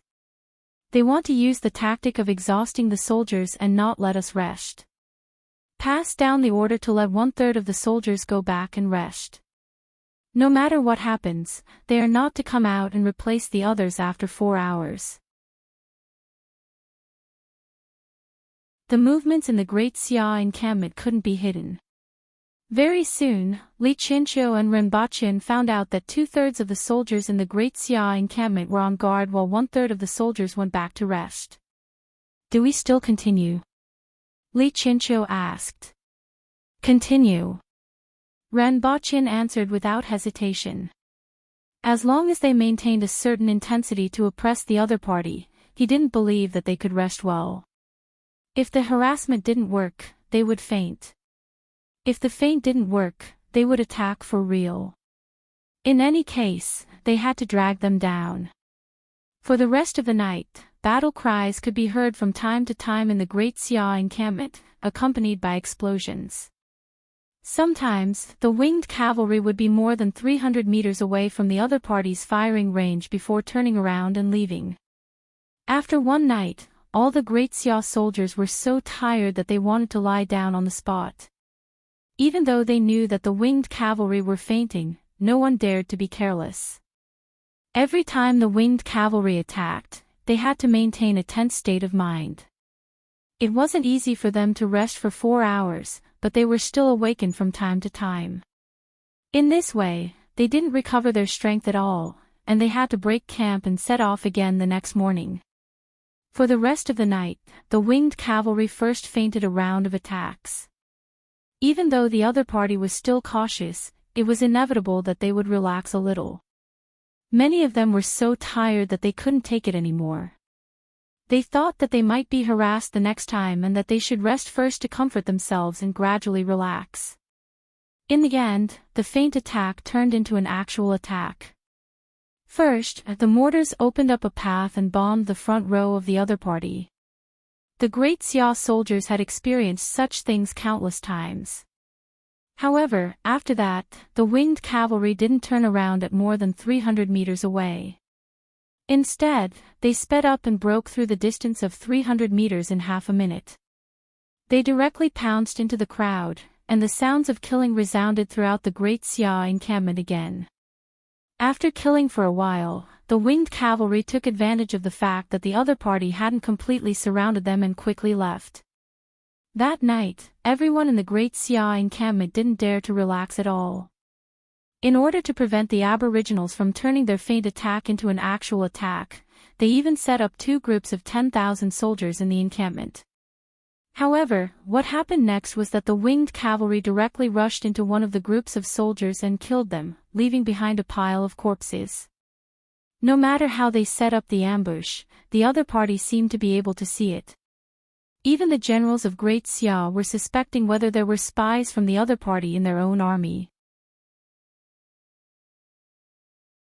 The sky brightened up again, and the Great Xia soldiers in the encampment finally heaved a sigh of relief.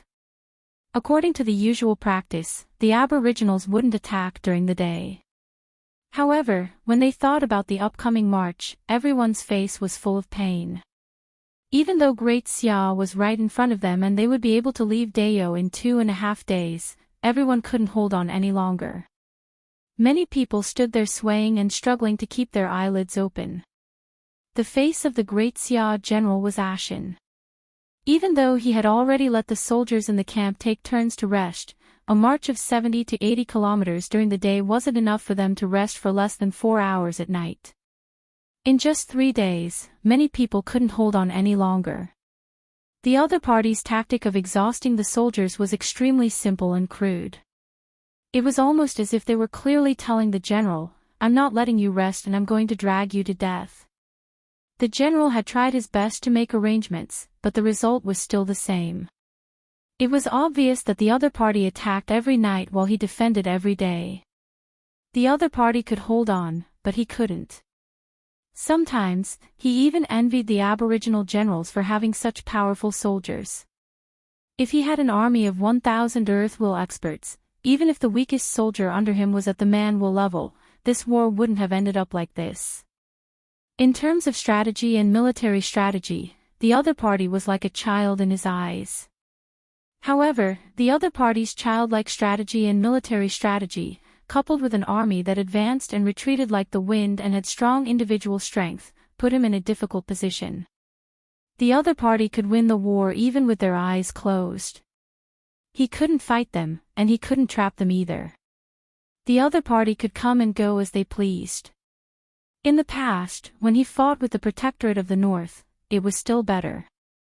Even though his side suffered more casualties, the other party's casualties were still relatively high compared to Dao's military strength. However, ever since the other party had those strange weapons that could break through the battle formation, he couldn't even exchange casualties with the other party. Not to mention, he didn't know how the other party was doing their reconnaissance. It seemed like nothing in his camp could hide from those barbarians. Now, even if he hid an ambush, no matter how well he hid it, it would be immediately discovered and devoured. This had been proven time and time again. For a general who was originally full of lofty aspirations and led his army into the enemy's country, the current situation was extremely tragic. After standing there for a long time, he informed the general of the other army and ordered, "We won't set off today. Keep 2/3 of the soldiers on guard and 1/3 of the soldiers resting. Rotate every 4 hours." If this dragged on, the soldiers would become even more tired and the situation would worsen. Since this was the case, it was better to rest for a day and prepare for the next attack of the Aboriginals. Otherwise, they would collapse before the enemy could attack. When the order was passed down, the barracks were filled with cheers. However, there was no smile on his face. In fact, he knew that even though there were still 2.5 days to go, not many of his soldiers could leave Great Xia's territory. At present, there were less than 90,000 soldiers, but the other party had 1,000 winged cavalry warriors and 6,000 soldiers from the Protectorate of the Center. Even if they fought face to face, it would be difficult for him to win. Not to mention the weapons that the other party had that could disrupt the battle formation. You're tuning into the LoveLore Library YouTube channel. We're so grateful for your support, and don't forget to subscribe to join us on this incredible journey through captivating stories. Your generosity through donations truly makes a world of difference, as it's the primary source of revenue that allows me to expand and enhance this channel for you. Thank you from the bottom of my heart for being a part of this adventure.